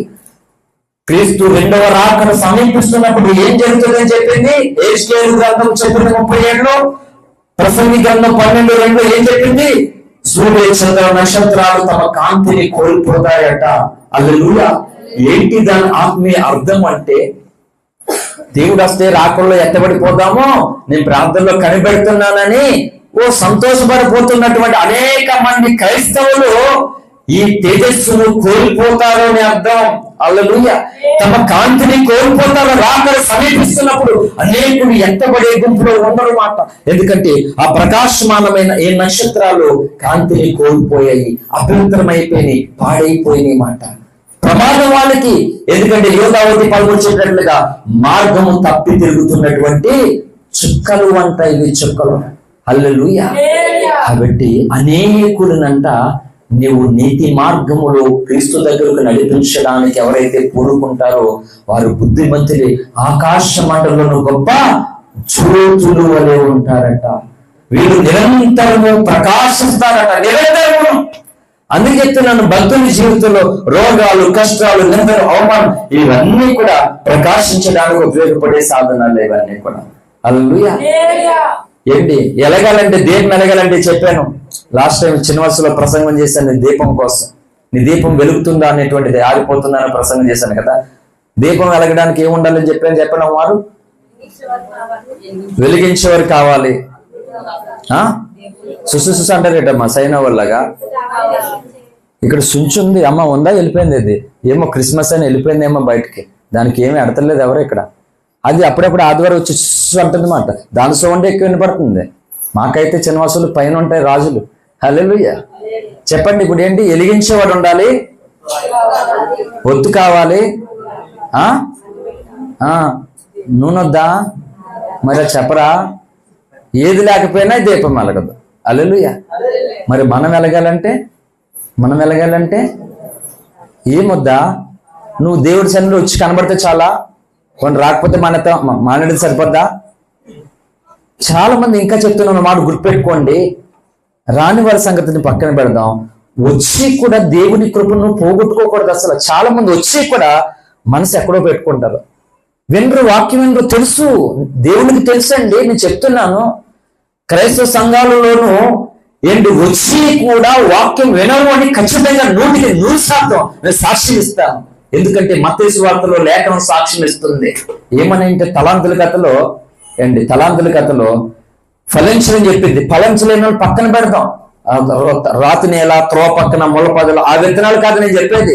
ఫలించిన విత్తనాలు ఎలా ఫలించాయంట? ఎంత 30 60 పాస్టర్లు కలిపి చేస్తారు ఈ ప్రార్థన. అలాగ ఉండకూడదు. 100 ఫలించాలని కోరుకోవాలి మనం. హల్లెలూయా. అంటే దేవుడి వాక్యము విత్తుతున్నది ఎందుకంటే నువ్వు 30 ఫలించడానికి కాదు. 30 దంతలుగా ఫలిస్తున్నావు అంటే అర్థం ఏంటి? 70 దంతలు నువ్వు పోగొట్టుకుంటున్నావు అని అర్థం. ఆ సంగతి కనబడట్లేదు అయ్యకి. అరే పర్లేదు 30 ఫలించాడు అనుకుంటా, నీ మొక్క 30, 70 పోయాయి నీకు. అక్కడ 1,00,000 రూపాయలు సీట్ వేసావు, 70,000కి పాడేసావు. 30,000 వచ్చింది. సీట్ల కోసం ఎవరికైనా తెలిసినారు ఇక్కడ? నీ మొక్క నీకే తెలియదేమో, మేము అందరూ సీనియర్లు రా బాబు అని చూస్తున్నారు. అదే అవునా, మీరే సీనియర్లు అండి బాబు. అల్లెలు మళ్ళీ కొట్టేగాని కొట్టేస్తానండి. నేను ఇంకొక సీట్ కూడా వెళ్ళలేదు అసలు. అల్లెలు 1,00,000 రూపాయలు సీటు 70,000కి పాడేసుకున్నాం. భర్త ఇంటికి వచ్చిన తర్వాత సీటు పాడేసానమ్మా. ఎంతకి వెళ్ళింది అని అంటే 30,000 తెచ్చు. ఏంటి మరి మిగతా డబ్బులు అంటే? పాట పాటగా వచ్చిన డబ్బులు అంటే ఏం చేస్తావు నువ్వు? ఇంకా అంతే సంగతి. ఇంకా 70,000 పోగొట్టుకుని 30,000 పెట్టుకుని మురిసిపోతావు నువ్వు. హల్లెలూయా కదా. దేవుడు 100 ఫలించాలన్నాడు. ఇప్పుడు చెప్పండి, ఈ మంచి నీళ్ళ పండిన విత్తనాలే ఎన్ని రకాలుగా ఫలించాయంట? 3 రకాలుగానే. ఇప్పుడు చెప్తున్నాను, ప్రపంచవ్యాప్తంగా దేవుని సన్నిధిలోనే ఉన్న క్రైస్తవులు ఈ 3 రకాల్లో ఉంటారు. వాక్యం వింటారు, వాళ్ళు సొంత బరకే ఎడతారు. సెల్ ఫోన్లో వాళ్ళు సెల్ ఫోన్లో, దిక్కులు చూసి వాళ్ళు దిక్కులు చూసిలో, ఎన్ని డిస్టర్బెన్స్ అయినా సరే వాక్యం మిస్ అయిపోకుండా, ఒక పళ్ళు ఒక ముక్క కూడా పోకుండా వినేవాళ్ళు కొంతమంది ఉంటారు.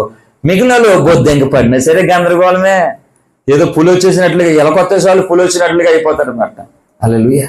నువ్వు పోగొట్టుకుంటూ నీకు అర్థం కాదంతే. అందుకంటే నన్ను కొందరు పాటలు పాడుతున్నారు, ఆ పాటలో లీనమైపోవాలి. ఏమో ఇంట్లో కాడ మనకి ఎంత గందరగోళమైన పరిస్థితి ఉంటుందో తెలియదు. ఈ గందరగోళమైన పరిస్థితుల్లో వాక్యం ఎలా ఫలిస్తుంది నీలో? ఇవే మూల తప్పులు, ఇవే గచ్చిపోతులు. అందుకని ఇక్కడ ఒక నిలబడి పాట పాడుతున్నప్పుడు ఆ పాటకు నువ్వు ట్యూన్ కావాలి, లింక్ కావాలి. ఆ పాట ఏం చేస్తా తెలుసా? పరిశుద్ధాత్మ ప్రభావము నీలోనికి సంచరించి వాక్యం నీలో ఫలించడానికి అనుకూలమైన నేలని నీ హృదయాన్ని సిద్ధపరుస్తుంది అన్నమాట. హల్లెలూయా. నువ్వు వచ్చిన కాంచి వెళ్ళిపోయే వరకు ఆమె నన్ను ముక్కు కోసమే కనిపెట్టుకుని ఉంటే ఏం వెళ్తుంది వాక్యము? వెళ్ళదు. నిజం చెప్తున్నాను, మంచి నేలను పడిన విత్తనాలే, మంచి నేలను పడిన విత్తనాలే 3 రకాలుగా ఫలిస్తుందంట. ఆ 30 దంతలుగా 60 దంతలుగా ఫలించే వాళ్ళు 100 దంతలుగా ఎందుకు ఫలించలేకపోతున్నారు 100 దంతలుగా అంటే, వాళ్ళు మళ్ళీ ఏం చేస్తారంటే వాళ్ళకి అనుకూలమైన ఆ చిన్న ముక్కని తీసుకుంటారు వాక్యాన్ని, మిగిలినది తీసుకోరు. వాక్యం అనగా ఏంటంటే ఖండన, బుద్ధి చెప్పుట, సరిచేయుట, సిద్ధపడుట. ఇన్నున్నాయి వాక్యంలో. తిమోతి పత్రికలో పౌలు గారు చెప్పారు. మనం తీసుకోము, ఆశీర్వాదం ఒకటే తీసుకుంటాం వాక్యంలో. ఖండనొద్దు, మనకి బుద్ధి చెప్పటొద్దు. అలాగే బోధించబడుతుంది ఎలాగా? ఇది మొదటిదే కదా, ఇది ప్రాముఖ్యమైనది. బోధించేదే, తర్వాత బుద్ధి చెప్పాలి, సిద్ధపరచాలి, సరిచేయాలి, అన్నీ ఉండాలి. కానీ అదే ఉండదు. మనకు అనుకూలమైన చిన్న మొక్క మాత్రం తీసుకుంటాం. కాబట్టి నీ ఇష్టం.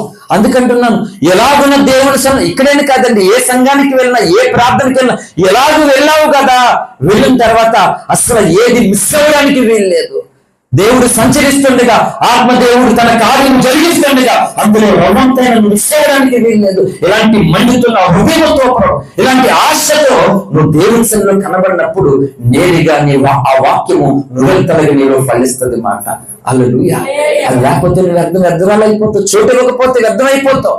కనుక ఇలాగ జ్ఞానులు ఇంత జ్ఞానాన్ని పొంది అన్ని చేసి చుక్కను చూసుకుంటూ వచ్చి దూకేశారు. ఒక్క స్టెప్ వేసారండి, రాంగ్ స్టెప్.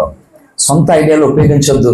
లేఖనానికి దేవునికి నీ సొంత తెలివితేటలు సమకూర్చొద్దు, జోడించొద్దు. ఎప్పుడు కూడా చిత్తం నీ దాసుడు ఆలకించిన సెలవి అని బాలుడైన సమయలు శిలువ మందుల్లో దేవుని మాటకి విధేయత కలిగినట్లుగా నువ్వు ఆ విధేయత కలిగిపోవడమే లేదు. అయ్యగారు మన మాట వినాలంతే, మనం ఏం చెప్తే అలా ఉండాలంతే. ఇదా పరిస్థితి? శాపం అది భయంకరమైన పాపం అది. సేవకుడు చిన్నోడా పెద్దోడా, చదువుకున్నాడా లేడా, ఇది చూడదు ఎవరు కూడా. దేవుని చేత నడిపించబడుతున్నప్పుడు ఆ మాటకి నువ్వు విధేయత చూపుడుగా నీ పని అంతే. నీవైతే నీ మట్టుకు నీవు ఆ తిన్నని మార్గమును, ఆ క్రమమైన నీతిని అనుసరించి నువ్వు నడవడం నీ విధి పాటి. ఇది దేవుడు కోరుకున్నటువంటిది. ఇది అదేం లేదు. నువ్వు చెప్పినట్లుగా పాస్టర్ గారు కూర్చోవాలంటే కూర్చోవాలి, నిలబడమంటే నిలబడాలి, రమ్మంటే రావాలి, పొమ్మంటే పోవాలి. ఏ కేటగిరీది అంటే అజ్ఞానంలోనికి వెళ్ళి నాశనమయ్యే కేటగిరీ. తన జ్ఞానాన్ని కోల్పోతారు అనేకులు. రాకడ వచ్చేటప్పుడు ఈ తేజో నక్షత్రము వేకొచ్చుగా నీ వెట్లు ఆకాశం నుండి పరద్రోయబడినట్లుగా అనేకులు పడిపోతారట. ఎందుకు పడిపోతారంటే ప్రాధాన్యత ఇది కాదు వాళ్ళకి, ఇది కాదు. అందుకే దేవుని సన్నిధికి వస్తున్న ఎంతో ప్రయాసపడి కష్టపడి కానీ దేవుని సన్నిధిలో ఉన్న దానిని మాత్రం నువ్వు కోల్పోకూడదు. అసలు అది పొందుకుని వెళ్ళాలి. ఇక్కడ నుంచి నీవు ప్రసంగం వినే విధానం ఇలా ఉండండి. ఇక్కడ నుంచి దేవుడి దగ్గరికి వచ్చే విధానం నువ్వు ఇలా పెరిగి చూడండి. ఆటోమేటిక్ గా నువ్వు ఒక నక్షత్రంగా మారిపోతావు. హల్లెలూయా. ఏంటి ఎస్తేరు గ్రంథము, ఎస్తేరు గ్రంథం, ఈ ఫ్యామిలీ క్రిస్మస్ మన కుటుంబం కనుక ఏంటి ఆమె కొరకు ఎవరు చూడకండి. ఇది హల్లెలూయా.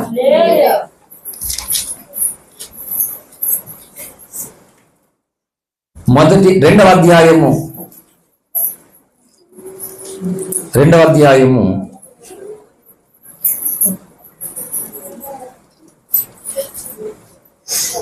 7వ వచనం చదవండి. ఎస్తేరు గ్రంథం 2వ అధ్యాయం 7వ వచనం ముగిస్తున్నాను. అమ్మా, తన పినతండ్రి కుమార్తె అయిన అదర్శ అను ఎస్తేరు తల్లిదండ్రులు లేనిదే ఉండగా అతడామెను పెంచుకొనెను. ఆమె అందమైన రూపమును సుందర ముఖము గలదై ఉండెను. ఆమె తల్లిదండ్రులు మరణం పొందిన తర్వాత మొదటకే ఆమెను తన కుమార్తెగా స్వీకరించెను. ఈమె ఎవరట? అదర్శ అనబడినటువంటి ఎస్తేరు అంట. She is a star. Hallelujah. She is a star. Esther అదర్శ అనగా అర్థం ఏంటి అని అంటే నక్షత్రం అని అర్థం. హల్లెలూయా. దేవుడు ఒక రోజు నేను పడుకుంటున్నప్పుడు ఒక దర్శనం చూపించాడు నాకు. ఈ మధ్యకాలం ఇంచుమించు 1 సంవత్సరంన్నర క్రితం దర్శనం చూపెడితే, నేను ఇప్పుడు ఎక్కడా పెట్టినటువంటి పేరు దర్శనంలో ఒక సహోదరికి దేవుడు పెట్టిస్తున్నాడు. బాప్టిజం ఇచ్చి ఒక పేరు పెట్టాను. ఆ పేరు ఏంటంటే నక్షత్రం. ఏ మనుషులను నేను చూశాను, స్త్రీయే అండి, సహోదరి, బాప్టిజం ఇచ్చాను, పేరు పెట్టాను. ఏ పేరు అంటే నక్షత్ర అని పేరు పెట్టాను తన పేరు. ఆ దర్శనం కలిగిన వెంటనే నేను ఇంచుమించు 2:30-3 అవుతుంది లేచాను. అదే దృశ్యం వేలాడుతుంది. కల కాదు, బ్రహ్మ కాదు, దర్శనం. తెల్లారిన తర్వాత ఫోన్ చేశాను, చెల్లి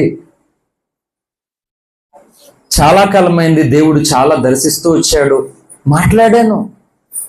ఏంటి చెప్పు మరి అంటే, ఇల్లు పెళ్లి తర్వాత అది అంది. లేదు, ముందు ఇది తర్వాత పెళ్లి ఇల్లు. లేదు, ఆర్డర్ మార్చొద్దు, ముందు ఇది తర్వాత పెళ్లి ఇల్లు అని చెప్పాను. అందుకే చెప్తాను, చాలా వరకు సేవకుడు ఒక క్రమాన్ని చెప్తున్నప్పుడు దయచేసి లోబడండి. దేవా, ఏదైనా నీ చేత నడిపించబడుతున్నప్పుడు, నీ చేత పలికిస్తున్నప్పుడు దానిని నేను విస్మరిస్తున్నానా తండ్రి? ఎట్టి పరిస్థితుల్లోనూ నీ దానిని నేను విస్మరించుకో. ఈ ప్రార్థన రక్షణ పొందిన కొత్తలో నుండి కూడా నేర్చుకున్నాం దేవుని కృపను బట్టి. ఈ ప్రార్థన హల్లెలూయా అండి, ఇది నేర్చుకోవాలి.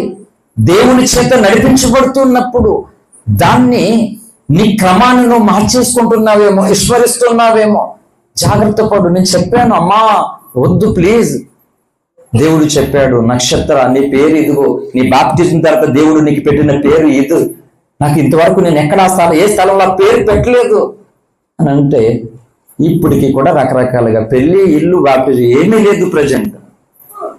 ఎంతో కన్నీరు కార్చాను, ఎంతో ప్రసవేదన పడ్డాను, ఎన్నో అవమానాలు పొందాను. దేవుడు ఆ రీతిగా చెప్పాను, ఒప్పుకున్నారు, నిజమే, అవును. కానీ ఇప్పుడు నేను తీసుకోవాలంటే నా చుట్టూ ఇలా అలా అని అంటూ ఏడ్చాను, ప్రార్థన చేసి, ప్రభు ఇంక నేను ఏం చేయను, మరి ప్రభుకి అప్పగించాను. నేను చెప్తున్నాను, ఊరికినే భ్రమతో కూడిన దర్శనాలు కాదు ఇవి. ఆ దర్శనాలు కూడా అవునని ఒప్పుకున్నారు కూడా. అలాగ మనుషులతో సహా, పేర్లతో సహా విలువైనటువంటి దర్శనాలు దేవుడు చూపించి ఆ కృపను ఇచ్చాడు నాకు. హల్లెలూయా.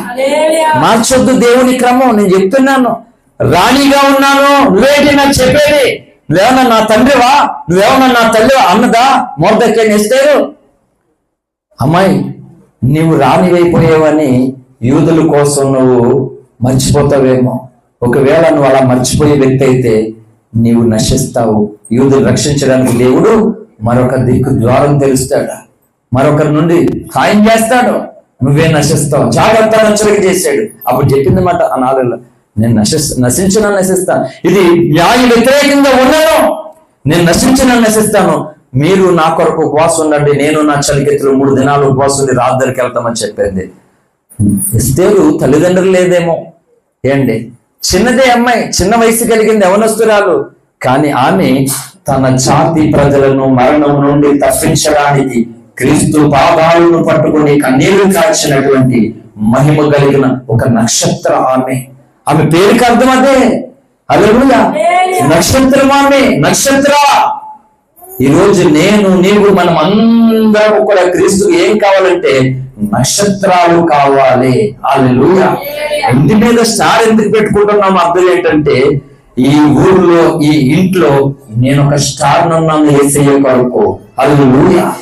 జ్ఞానులకి ఇదే సత్యము, ఇదే మార్గం అని త్రోవ చూపించి ఒక స్టార్ ఇంట్లో ఉన్నదిగా అని ఈ లోకానికి చాటి చెప్పడానికి క్రిస్మస్ నాడు స్టార్ వెలిగించుకుంటాం. This is the reason. Hallelujah. ఇప్పుడు చెప్పు, నీ ఇంట్లో నువ్వు స్టార్ కొన్నావా? అందుకనే ఈ రోజుకి ఎక్కడి నుంచి వచ్చినాయి బిల్లులు? ఎక్కడి నుంచి వచ్చాయి ఈ స్టార్లు? ఎక్కడి నుంచి వచ్చాయి? అసలు స్టార్ అక్కడ నుండి మొదలైంది మాట. ఈ స్టార్లన్నీ దేనికి ఉపయోగపడుతున్నాయి? హల్లెలూయా. ఈ మధ్య స్టార్ వచ్చింది, ఏదో స్టార్ అని, ఏదో ధర్మం అని స్టార్ వచ్చింది మాట. హల్లెలూయా.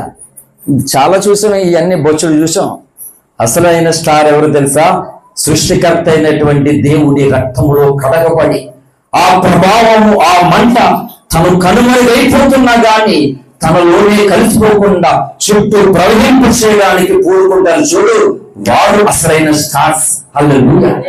ఈ 2025 ఈ డిసెంబర్ 25 నాడు ఈ సందేశము ద్వారా దేవుడు ఏం మాట్లాడుతున్నాడు నీతో అంటే, ఈ రోజు నుంచినైనా క్రైస్తవ జీవితంలో నీవు అసలైన ఒక స్టార్ గా వెలగాలని పరిశుద్ధాత్మ దేవుడు కోరుకుంటున్నాడు. ఇదే అసలైనటువంటి ఆశీర్వాదం, ఇదే అసలైన దీవెన. దీనికి మించినది ఏమీ లేదు. మొదటి దీవెన, మొదటి ఆశీర్వాదం, మొదటి అద్భుతం ఏంటి అంటే, దేవుడు తన కుమార్తెగా నిన్ను అంగీకరించడం, అనగా బాప్తిజము నీకు ఇవ్వడం. ఇది మొదటి ఆశ్చర్యం, ఇది మొదటి అద్భుతం, ఇది మొదటి ఆశీర్వాదం. ఇక రెండో అద్భుతం, రెండో ఆశ్చర్యం, రెండో ఆశీర్వాదం ఏంటంటే, నీవు ఆయన కొరకు ఈ భూమండలం లేదా అనేకుడికి జ్ఞానులకు సైతము దారి చూపించి అసలైన ఒక స్టార్ గా ఉండడం. హల్లెలూయా. ఇప్పుడు ఈ స్టార్ లో భార్యల కోసం కొన్ని స్టార్లు ఎలగడం మానేస్తే, భర్తల స్టార్లు, పురుషుల స్టార్లు భార్యల కోసం ఎలాగో. హల్లెలూయా. భర్తల కోసం భార్య స్టార్లు కొన్ని, ఈ స్టార్లు ఆగిపోతాయి. తల్లిదండ్రుల కొరకు పిల్లలు కొన్ని స్టార్లు ఆగిపోతాయి మాట. హల్లెలూయా. పిల్లల కోసం తల్లిదండ్రులు కొన్ని స్టార్లు ఆగిపోతున్నాయి. నిజమే. ఈ ఆగిపోతుంటే అర్థం ఏంటి చెప్పినా, ఏ మహిమ కొరకు దేవుడు ఈ నక్షత్ర, చంద్ర, సూర్య వీళ్ళు చేశాడో అవి రాకడ వచ్చినప్పుడు ఆ మహిమను కోల్పోతాయంట, దారి తప్పిపోతాయంట. అలాగున అనేకులు దేవుని మాటకు ఎవరైతే అవిధేయులైపోయి తమకు నచ్చినట్లుగా ఈ లోకమును దేవుని వాక్యమును పాటించగా జీవిస్తారో వాళ్ళు ఆ మహిమ అంతా పోతుంది. హల్లెలూయా. వాళ్ళు ఉండదు, ఆ ప్రభావం వెళ్ళిపోతుంది. ఇకాబోదనేటువంటి ఒక వ్యక్తి పుట్టినప్పుడు ఏంటి, ఇశ్రాయేలు నుండి దేవుని ప్రభావం ఏమైందంట, వెళ్ళిపోయిందంట. ఏంటి, ఆరోగ్యం పోయినా పర్లేదు క్రైస్తవునికి అంటే, ఆరోగ్యం అవసరమే అంటే పోయిననే మాట ఎందుకన్నా చెప్తున్నాను. ఆరోగ్యము పోయినా పర్లేదు, ఆస్తులు అంతస్తులు పోయినా పర్లేదు, ప్రేమించిన వారు నీకు దూరమైనా పర్లేదు, చివరకు నీ ప్రాణం పోయినా పర్లేదు, కానీ దేవుడు కొరకు నువ్వు ఏ స్థితిలో ఉన్నా స్టార్ స్టార్ స్టార్. అసలైన సూపర్ స్టార్ ఎవరంటే సృష్టికర్త అయిన దేవుని వారసులు.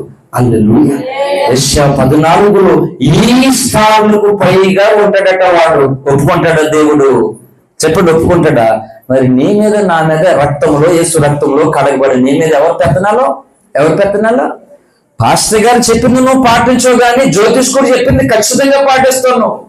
హల్లెలూయా. దేవుడు వద్దు అన్న దానిని నువ్వు భయపడవు మానవు, కానీ ఇంకొకరు చేయమన్న దానికి ఎవరు సలహా తీసుకోకుండా ఈజీగా చేసేస్తావు. దానివల్ల నువ్వు ఎంత నష్టపోతున్నావు నీకు అర్థం కావట్లేదు. అందుకని దివారాత్రులు భక్తులు ఎందుకు కన్నీరు విరుస్తున్నారు? ఎందుకంటే నీవు నీ ఇంట్లో ఒక స్టార్గా ఉంటే నువ్వు వాళ్ళ కొరకు కన్నీరు కాచుకున్నా ఉంటావా? చెప్పండి, ఉండవా? మాట్లాడేంటమ్మా, మీదే ఆలస్యం, నాదంటారు మళ్ళా. హల్లెలూయా. ఏండి, ఇన్ని రోజులు క్రిస్మస్ మీటింగ్లో ఎక్కువ చెప్పేశాడని బాధపడినా పర్లేదు, కానీ ఇప్పుడు ఎంతసేపు చెప్పినా రవ్వంతా కూడా బాధపడొద్దు. ఒకవేళ బాధపడ్డావనుకో నిజంగానే నువ్వు స్టార్ కాలేవు అసలు. హల్లెలూయా. నిజమే, నేను ఒక స్టార్గా ఉండాలి లేదని ఆశ. మరి నీ ఆశ? హల్లెలూయా. జ్ఞానులకి దారి చూపెడతాయంట ఆ స్టార్. కాబట్టి దేవుని ఆత్మ చేత నడిపించబడుతున్నటువంటి వ్యక్తి అడుగు జాడల్లో, మాటల్లో, ప్రవర్తనలో నువ్వు పాలు పంపులు పొందుతూ శ్రద్ధగా నడవడమే నీ భాగ్యము. హల్లెలూయా. అక్కడ నో ఆర్గ్యూస్, నో క్వశ్చన్స్, ఎందుకు, ఏమిటి, ఎలా అనేది అక్కడ ఉండకూడదు. ఇది మోషే దగ్గర పెరిగినటువంటి యెహోషువ తత్వం ఇది. హల్లెలూయా. పౌలు దగ్గర పెరిగినటువంటి తిమోతి తత్వం ఇది. ఇప్పుడు అలాగే లేదు. ఎవరు నచ్చిన ఐడియాలజీ వాళ్ళదే, ఎవరికి ఏదనిపిస్తే అదే మాట. అందుకే చెప్తున్నాను, క్రైస్తవ జీవితంలో ఇది కాకపోతే ఇంకో దాని కొరకు కాదండి, ఇంకో దాని కొరకు కాదు. అందుకనే ఉత్తుత్తి స్టార్లు పెట్టుకుంటున్నాం, మనం ఉత్తుత్తులుగా మిగిలిపోతున్నాం. చెప్పండి, ఈ రోజు నుంచి ఒకవేళ మన ఇంటికాడ స్టార్ పెట్టుకోకపోవచ్చు, అందం ఎవరినైనా సరే, ఏటి సంవత్సరం స్టార్ పెట్టుకోలేదు నువ్వు అంటే, ఏటి ఇన్ని రోజులు వెలిగించే స్టార్ని చూస్తున్నావా, ఒరే నేను స్టార్ని రా చూడలేదు నువ్వు అని చూపించాలి నువ్వు నేను లోకానికి. హల్లెలూయా. ఆ స్టార్ లేకపోయినా పర్లేదు, కానీ ప్రతి వాళ్ళు అనాలి, ఆ ఊర్లో ఆ ఇంట్లో ఒక స్టార్ ఉంది. హల్లెలూయా. ఇది సూపర్ స్టార్, ఇది మెగా స్టార్, ఇది సూపర్ మెగా పవర్ స్టార్ అన్నమాట. అవి ఉత్తుత్తి స్టార్లు అండి. హల్లెలూయా. నిర్మాత లేడు, ప్రొడ్యూసర్ లేడు, స్క్రిప్ట్ రాసే దర్శకుడు లేడు. స్టార్ ఉంటుందా? ఉంటుంది. స్టార్ అన్నా ఆ స్టార్లకి ఎగేసుకుని వెళ్ళిపోతున్నారు. ఎందుకు? సింపేసుకోవడానికి, తొక్కేసుకోవడానిక? ఆ స్టార్లకి ఎగేసుకుంది. మా మామయ్య ఏంటి రక్షణ మందు మీద ఒక స్టార్ కోసం వెళ్ళాడట. అప్పట్లోనూ లక్ వాచ్ అంటే చాలా గొప్ప. మా మేనమామ చిన్న వయసులో, మా మేనమామ పెద్ద ధనవంతుల కుటుంబం చిన్న వయసులో, మా అమ్మమ్మ వాళ్ళది లక్ వాచ్ ఉండేదంట ఆ రోజుల్లో. అది తన అభిమాన స్టార్ సినిమాకి వెళ్తే అది సినిమాల్లో జనాలు దాంట్లోనూ లక్ వాచ్ ఎక్కడ పడిపోయిందంట. అప్పటికి మా అమ్మకే పెళ్ళి అవ్వలేదు ఆ కాలంలో. మా అమ్మకి పెళ్ళి అయ్యింది, మేము పుట్టాం, మేము పెరిగాం. అప్పటికి తిడుతూనే ఉన్నాడు ఆ స్టార్ని. హల్లెలూయా. తిడుతూనే ఉన్నాడు మొత్తానికి ఆ స్టార్ని. అంటే ఆ సినిమాకి వెళ్ళి పోగొట్టుకున్నాను అన్నాడు. అయ్యి బాబు, ఎంత డేంజర్ ఈ స్టార్ అనుకున్నాను నేను. హల్లెలూయా. ఈ స్టార్ల వల్ల ఉపయోగం లేదండి. నేను చెప్తున్నాను, రియల్ స్టార్లు మనమే. హల్లెలూయా. చెప్పు, ఈ రోజు నుంచి కూడా ఎంత ప్రసంగం విన్న తర్వాత కూడా జ్ఞానులు అనేకులు మరణానికి కారణమైన అజ్ఞానులుగా మనం మిగిలిపోతామా? క్రీస్తు పుట్టాడనేది నిజమా కాదా? చెప్పండి. ఇప్పుడు లోకం రకరకాలుగా మాట్లాడుతుంది, పక్కన పెడదాం. ఏంటి, నీవైతే క్రీస్తు పుట్టాడని నమ్ముతున్నావా లేదా? నమ్ముతున్నావా? ఓకే. పుట్టిన ఆయన నీ కొరకు బలయ్యాడని నమ్ముతున్నావా లేదా? ఆయన కాచిన రక్తంలోనే నీకు పాప క్షమాపణ కలిగిందని నమ్ముతున్నావా లేదా? నమ్ముతున్నాం. అలాగనే ఆయన నీ కోసం, అనగా పుట్టాడని నమ్మిన నీ కోసం, నీ కొరకు బలయ్యాడని నమ్మినటువంటి నీ కోసం త్వరలో రాబోతున్నాడని నమ్ముతున్నావా లేదా? చెప్పు, నమ్ముతున్నావా లేదా? నమ్మితే నువ్వు ఎలా ఉండాలి? ఆరిపోయే దీపంగా ఉండాలా? వెలుగుతున్న స్టార్లా ఉండాలా? ఇదే ఈ క్రిస్మస్. చాలండి. ఇంకా ఎన్ని క్రిస్మస్లో ఎన్ని మీటింగ్స్ పెట్టుకుని ఎన్ని వాక్యాలు చెప్పుకున్నా కానీ ఈ 2025 నీ జీవితాన్ని అసలైన స్టార్గా మార్చే సంవత్సరం. హల్లెలూయా. కొత్త సంవత్సరంలో నువ్వు ఎలా అడుగు పెట్టాలి? కొత్త బట్టలు లేకపోయినా పర్లే, జేబులో డబ్బులు లేకపోయినా పర్లే, నీ ఒక సూపర్ స్టార్ గా నువ్వు అడిగి పెట్టాలి కొత్త సంవత్సరంలో. హల్లెలూయా. అందుకని దేవుని పుట్టిక, దేవుని మరణం, దేవుని పునరుద్ధానం, మొత్తం బైబిల్ అంతా ఆదికాండం నుండి ప్రకటన వరకు రాయబడింది. ఎందుకంటే ఈ మూడిటి కొరకే. హల్లెలూయా. దేవుని పుట్టిక, దేవుని మరణం, అనగా పునరుద్ధానం, రాబోతున్నాడు నాలుగోది రాకడమాట. జనన మరణ పునరుద్ధానంలో క్రీస్తు రాకడ. మొత్తం ఈ 4 కలిపితే ఆదికాండం, ప్రకటన, ఇన్ని లేఖనాలు, 66 పుస్తకాలు, 1188 అధ్యాయాలు, 31,000 వచనాలు, ఈ 4టిని నెరవేర్చడానికి ఈ బైబిల్ రాయబడి ఉంది. హల్లెలూయా. కాబట్టి చెప్పు, నీతిని ఉపయోగించి దేవుని ప్రమేయం ఇవ్వకుండా. అందుకే ఒక మాట చెప్తున్నాను, యోనా కూడా ఒక స్టార్. ఈసారి బైబిల్ క్లోజ్ చేసుకోండి. యోనా ఒక స్టార్. ఈ స్టారు ఏంటి, చక్కగానే ఫాలో అవుతుంది స్టార్. అయితే నినేవేకి వెళ్ళమని చెప్పాడు దేవుడు. ఏం చేశాడు? ఎందుకు? స్టార్ కదా, జ్ఞాని కదా, అంటే ఈయన తెలిసినా నాకు ఇలా చేస్తాడని చెప్పేసి అదేదో ముందే చేసుకోవచ్చు కదా అని చెప్పేసి వెళ్ళిపోయాడు అనమాట.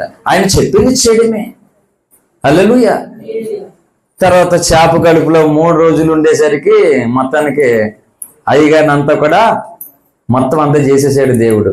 అలాగా తిమింగలం ఆ చేప కడుపులో యోన ఏంటి దేవుని మాటను మళ్ళా పాటించడం కొరకు అవి 3 రోజులు సింపుల్ గా అనొచ్చు. అది మనిషి కుమారుని యొక్క మరణం గురించి కూడా ఒక ఛాయ కావచ్చు, కానీ దానికి మరొక అర్థం మీకు చెప్తున్నాను ఈ రాత్రి. ఏంటి అంటే, అలాగే ఈ మానవ జీవితములు నీ చుట్టూ సిలువ మొయ్యకుండా, అనగా దేవుని మాటను పాటించకుండా, దేవుని చిత్తమును నెరవేర్చకుండా నీ జీవితంలో కలిగి అంధకార దినములోని యోనా కళ 3 దినాలు ఉన్న అంధకార దినాలు. కాబట్టి చూసుకో, నీకు ఎన్ని దినాలు ఉన్నాయి అంధకార దినాలు. క్రీస్తు కనబడడు, ఉన్నాడో లేడో కనబడడు నీకు. నువ్వు అసలు బతుకుతావో లేవో తెలియదు, విడుదల పొందుతావో లేదో తెలియదు. ఇలాగే మానవ దేహానికి ఇలాంటి అంధకార దినాలు కమ్మేస్తుండగా చేప కడుపులో యోన మొరపెట్టాడు. హల్లెలూయా, మొరపెట్టాడండి. మరి ఈ అంధకార దినములో రోగముతోనో, అప్పులతోనో, అవమానాలతోనో, నిందలతోనో నువ్వు నేను తెలివైన వాళ్ళం అవుతే ఏం చేయాలి? మొర్ర పెట్టాలి. ఎలాంటి మొర్ర అది? అందుకే చెప్పాను, ప్రార్థనలు అన్నీ ఒకటి కాదు. నువ్వు ప్రార్థన చేసుకునే విధానం రోజు ఒక శైలిలోనే ఉండకూడదు. ఏంటి, కడుపు మంట తీవ్రత ఉండాలి. సుఖంతోనే ఉండకూడదు ప్రార్థన అంతసేపును. ఏంటి, మనోవేదనతో వెళ్ళిందంట. ఎవరు? అన్న. థ్యాంక్ యూ అమ్మ. మనోవేదనతో వెళ్ళు, మోకాళ్ళ ప్రార్థనతో, కటిక ఉపవాసంతో వెళ్ళు. డాక్టర్లు టెస్ట్ చెప్తారు, ఇది పరకడుపుతోనే చేయాలి టెస్ట్. మంచినీళ్ళు కూడా తాగకూడదు, పరకడుపునే చేయాలి టెస్ట్. పరకడుపుని సాయంత్రం 5 గంటల దాకా ఉండేవాడిని నేను పరకడుపుని హాస్పిటల్కి వెళ్ళి. ముందు రోజు 2 లీటర్ల వాటరు ఏమేని అంటారు కదా, ఆ టాబ్లెట్ అది అందులో కలిపేసి ఇస్తారు. మొత్తం ప్రేగు క్లీన్ చేసేస్తుంది అన్నమాట. మొత్తం మోషన్స్ అయిపోతూ ఉంటాయి. ఆ రాత్రి ఒకవేళ ఏమన్నా భోజనం చేస్తే సాధారణంగా త్వరగా బెండకాయలు, ఓసారి బెండకాయ పెట్టేసింది మా పెద్దమ్మ. అది పసరు పెట్టేసి ఆ టెస్ట్కి వెళ్తే కడుపులో అంతా పసర పడితే తిట్టేశాడు డాక్టర్. నైట్ ఏం వేసుకుని తిన్నామంటే ఇలా బెండకాయని చెప్తే తిట్టేశాడు. మొత్తం అందరినీ తిట్టేశాడు, ఆయన కూడా ఉన్నవాడిని. అందుకని సాధ్యమంత వరకు ఆ రోజు పెరుగు వేసుకుని తినేవాడిని. ఈజీగా ఫుడ్ అరిగిపోతుంది, ఏ ప్రాబ్లం ఉండదు. 2 లీటర్ల వాటర్ తెల్లారిన తర్వాత ఆ టాబ్లెట్ వేసుకుని ఈ నీళ్ళు తాగుతూ ఉండాలి 2.5 గంటల సేపు. తాగేసిన తర్వాత మొత్తం కడిగేస్తుంది. మాట్లాడితే మోషన్ అయిపోతుంది. ఒక 8-9 మోషన్ దాకా అయిపోద్ది. ఒంట్లో ఓపుకుండదు. వెళ్ళిపోయిన తర్వాత పరకడుపున టెస్ట్ కదా, హాస్పిటల్కి వెళ్తాం, పెందరికాడని వెళ్తాం. 10 లోపల 9 లోపల వెళ్ళిపోవాలంటే ఇంటికాడ నుంచి ఇంకా ముందే బయలుదేరాలి కదా, వెళ్తాం. ఈలోగా మన పేరు పిలుస్తాడు ఏమో అని చాలా ఆస్తి ఎదురు చూస్తాం. పిలవడైనా ఎవరెవరో పిలుస్తాడు. అలాగ వెళ్ళిపోతారు. 5 గంటలకి బోల్డ్ సార్లు. అప్పుడు నన్ను లోపల తీసుకెళ్ళి, అప్పటికే చచ్చిపోయిన శవం, మిషన్ కడుపులకు లోపలికి పెడతారు. మిషన్ దానికి 20,000 తీసుకునేవారు. హైదరాబాద్కి వెళ్ళే టెస్ట్ అది దానికోసమే. 20,000 ఆ టెస్ట్. మాట్లాడుతుంది లోపల పెట్టి, ఎంత నరక వేదన ఉంటుంది. ఆ టెస్ట్ లోపల కడుపులో పెట్టిన తర్వాత మొత్తం తిప్పేస్తాడు మాట. బోల్డ్ బ్లడ్ లాస్ అయిపోతుంది. అప్పుడు దాని ఫలితం ఎలా ఉంటుంది తెలుసా? పిల్లల కన్నా తల్లి ఉంటుంది కదా, శరీరం పచ్చిబాలంతరాలు అంటారు కదా, అలా ఉంటుంది బాడీ. హల్లెలూయా. అందుకంటాను పచ్చిబాలంత. ఆ నొప్పి ఎలా ఉంటుందో నాకు తెలుసు కాబట్టి ఆ మాట అంటానమాట నేను. అందరికీ తెలియదు మగోళ్ళకి. హల్లెలూయా. ఈ మిషన్ లోపల అలా పెట్టి కలికెత్తారు శుభ్రంగానే. ఏదో గొట్టం పరిచికే చాలా 20 ఆడిపోతారు. అలాంటిది మిషన్ అంతసేపు లోపల ఉంటుంది అన్నమాట. శుభ్రంగా పిండి పాడేస్తారు మొత్తానికి. 2-3 నెలలు బాడీ చాలా అనీజీగా ఉంటుంది. ఏది కొంచెం ఫుడ్ సరిగ్గా తీసుకోవడానికి అవ్వదు, పెయిన్ వచ్చేస్తుంది, ఎక్కువ మాట్లాడితే ఇబ్బంది అవుతుంది. నేను ఇంతకాలం సేవ ఇలాగే చేసుకొచ్చాను. ప్రసవేదన పురుటి నొప్పులతో సేవ చేస్తూ కొందరికి సువార్త ప్రకటిస్తూ ఉన్నాను. నేను డబ్బుల కోసం కాదు, నన్ను మెచ్చుకోవడం కోసం కాదు, నన్ను వెంబడించమని కాదు, ఆయనను వెంబడిస్తే స్టార్ అవుతావని. హల్లెలూయా. ఆయన శక్తి నీ మీదకి రావాలి. అందుకని సూర్యుడు స్వయం ప్రకాశ శక్తి. ఆ సూర్య కిరణాలు చంద్రుడి మీద పడితే చంద్రుడు వెలుగవుతాడు మాట. హల్లెలూయా. సూర్యుడు దేవుడు అయితే చంద్రుడు ఎవరంటే భక్తురాలు మాట. ఊరికి ఎలాగో నువ్వు నేను డబ్బును పెట్టు, బలాన్ని పెట్టు, జ్ఞానం పెట్టు, ఎలాగో ఆ అభిషేకము, ఆ ప్రభావము, ఆ వెలుగు చంద్రుడి మీదకి రాకపోతే చంద్రుడు చీకటైపోయినట్లుగా నేను కూడా నిత్యము ఏనాటి మన ఆనాడే కూర్చుకున్నట్లుగా ఎప్పటికప్పుడు. అందుకని నేను కనాను వారసులనే దైవజనుడు ఓఫీర్ గారు రాసిన పాట మీరు ఇంటికి వెళ్ళిన తర్వాత నేర్చుకోండి, పాడడానికి కాదు, పాటించడానికి. హల్లెలూయా. అక్కడ అనుదినమునే ఓపికతోనే కాచుకొని అన్నాడు దైవజనుడు. అనుదినమునే నేను జీవన యాత్రలో ఆయన స్వరం వినడానికి, అద్భుతమైన పాట నేర్చుకోవడానికి ఏంటి, పాడడానికి కాదు పాటలు నేర్చుకునేది, పాటించడానికి పాటలు నేర్చుకోండి. దేవుని ప్రభావము, దేవుని అభిషేకం నీ మీదకి వచ్చి నిన్ను ధన్యవాదం చేస్తుంది. ఇన్ని రోజులు ప్రయాణాల్లో మొత్తం రకరకాలుగా అనేక స్థలాల్లో పెట్టి ఏంటి అలా చేసుకున్నాం. ఇప్పుడు ఎందుకు అంటే నేను చెప్తున్నాను, నీ జీవితంలో ఎప్పుడైనా సరే క్రైస్తవ జీవితం, అసలైన క్రైస్తవ జీవితం ఇక నుండి నేను బ్రతకాలని స్త్రీలకు స్త్రీలు, పురుషులకు పురుషులు, పెద్దవాళ్ళు చిన్నలు ఎవరో ఒక వాళ్ళు ఒక స్పష్టమైన తీర్మానం చేసుకుంటే ఇది నీకు అసలైన పండుగ. హల్లెలూయా. అప్పుడు ఆనందిస్తాడు ఆయన పుట్టినందుకు. హల్లెలూయా. ఆయన ఆనందిస్తాడు నీలో పుట్టినందుకు, ఇంట్లో పుట్టినందుకు ఆయన ఆనందిస్తాడు. ఈ రోజు ఆయనకి ఆ ఆనందం కనబడట్లా, ఎందుకంటే మనమే ఆయన పుట్టుకలో ఆనందాన్ని పొందలేకపోతున్నాం కాబట్టి. ఇది లేకపోతే నేను చెప్తున్నాను, నువ్వు 1000 ప్రసంగాలు అంటావా, ఏమీ ఉపయోగం లేదు నీకు. ఈ రాత్రి ఈ ఒక్క ప్రసంగాన్ని పెట్టి ఆరోగ్యం సహకరిస్తే కొత్త సంవత్సరంలోకి వెళ్ళబోతున్నాం. ఎలాగ 2 రోజులు ఉపవాసం పెట్టాను ఏంటి, సాధ్యమైతే దానికి తోడు లేకపోతే ఇది ఒక కట్టిక ఉపవాసం అన్న పెట్టుకుని, అవునేసయ్య ఇన్ని రోజులు ఇన్ని స్థలాల్లో మాట్లాడుతూ వచ్చావు, ఈ 25 స్పెషల్ రోజు ఈ రీతిగా నన్ను ఒక నక్షత్రం లాగా నువ్వు చూడాలని, నక్షత్రం లాగా చెయ్యాలని నన్ను దర్శించావు. నేను అలా ఉండాలి మీదట. నేను మార్గం తప్పి తిరిగే చుక్కగా ఉండకూడదు, నీ ప్రకాశాన్ని కోల్పోయే చుక్కగా ఉండకూడదు, రాకడలో వస్తున్నప్పుడు నేను మారిపోయే స్థితిలో ఉండకూడదు. దేవా, నీ మాటను నెరవేర్చడానికి జ్ఞానులకి దారి చూపే అసలైన నక్షత్రంగా నేను ఉండాలి, నేను ఉంటానని ప్రభు సన్నిధిలో మనమందరము ఒక తీర్మానం చేసుకుందాం. దేవుడి మాటలు దీవించి ఆశీర్వదించును గాక. ఆమె. అందరూ పైకి లేచి నిలబడండి, ఆప్ చేయొద్దు. అందరూ పైకి లేచి నిలబడండి, ఆలస్యం చేయొద్దు. ప్రభునందు ప్రియమైన సహోదరి సహోదరుడా, 2 చేతులు పైకెత్తి ప్రభు సన్నిధిలో ఒక తీర్మానం చేసుకుందాం. కేవలం నువ్వు అనుకోవచ్చు, ఈ రాత్రి 25వ తారీఖు క్రిస్మస్ కదా నేను రాలేదు, ఏదో పరవశంలో జరుగుతున్న ప్రార్థన కూటానికి నువ్వు రాలేదు. దేవుడు నిన్ను ఎందుకు రప్పించాడో తెలుసా? ఈ రాత్రి నీ జీవితంలో అసలైనటువంటి క్రైస్తవ జీవితాన్ని మొదలెట్టడానికి, నీవే అనేకులకి వెలుగునిచ్చే స్టార్గా చేయడానికి దేవుడు ఈ స్థలంలోకి నిన్ను తీసుకుని వచ్చాడు. ఇది అన్ఫార్చునేట్లీగా జరిగినది కాదు. దేవుడు నీవు తల్లి గర్భంలో పిండమ్మగా రూపింపబడక మునిపే నిన్ను ఈ స్టార్గా చేయాలని, ఈ మాటలు విలువలాగన నిన్ను దేవుడు ఇక్కడికి తీసుకుని వచ్చాడు. హల్లెలూయా, హల్లెలూయా. అందరూ కూడా 2 చేతులు పైకెత్తుతాం. ఈ లోక సమస్యలలో, ఈ లోక పరిస్థితులలో మనము బంధింపబడిపోయి మొదపెట్టడం మర్చిపోయి, ఆ ప్రకాశమానమైన వెలుగును కోల్పోయి మార్గము తప్పి తిరుగుతున్న చుక్కల వలె అయిపోతున్నాం. అందుకు లూసిఫర్ పడిపోయాడు. ఎందుకు? దేవుని మార్గమును అనేకులను పరద్రోయడానికి తను హెచ్చరించుకున్నాడు. దేవుని నక్షత్రములు పైగా తన సింహాసాన్ని హెచ్చరించుకొని పడిపోయాడు. నీ జీవితంలో దేవుని వాక్యములకు నువ్వు చోటుకోకపోతే నువ్వు నిలబడలేవు సోదరి సోదర, నువ్వు ఫలించలేవు.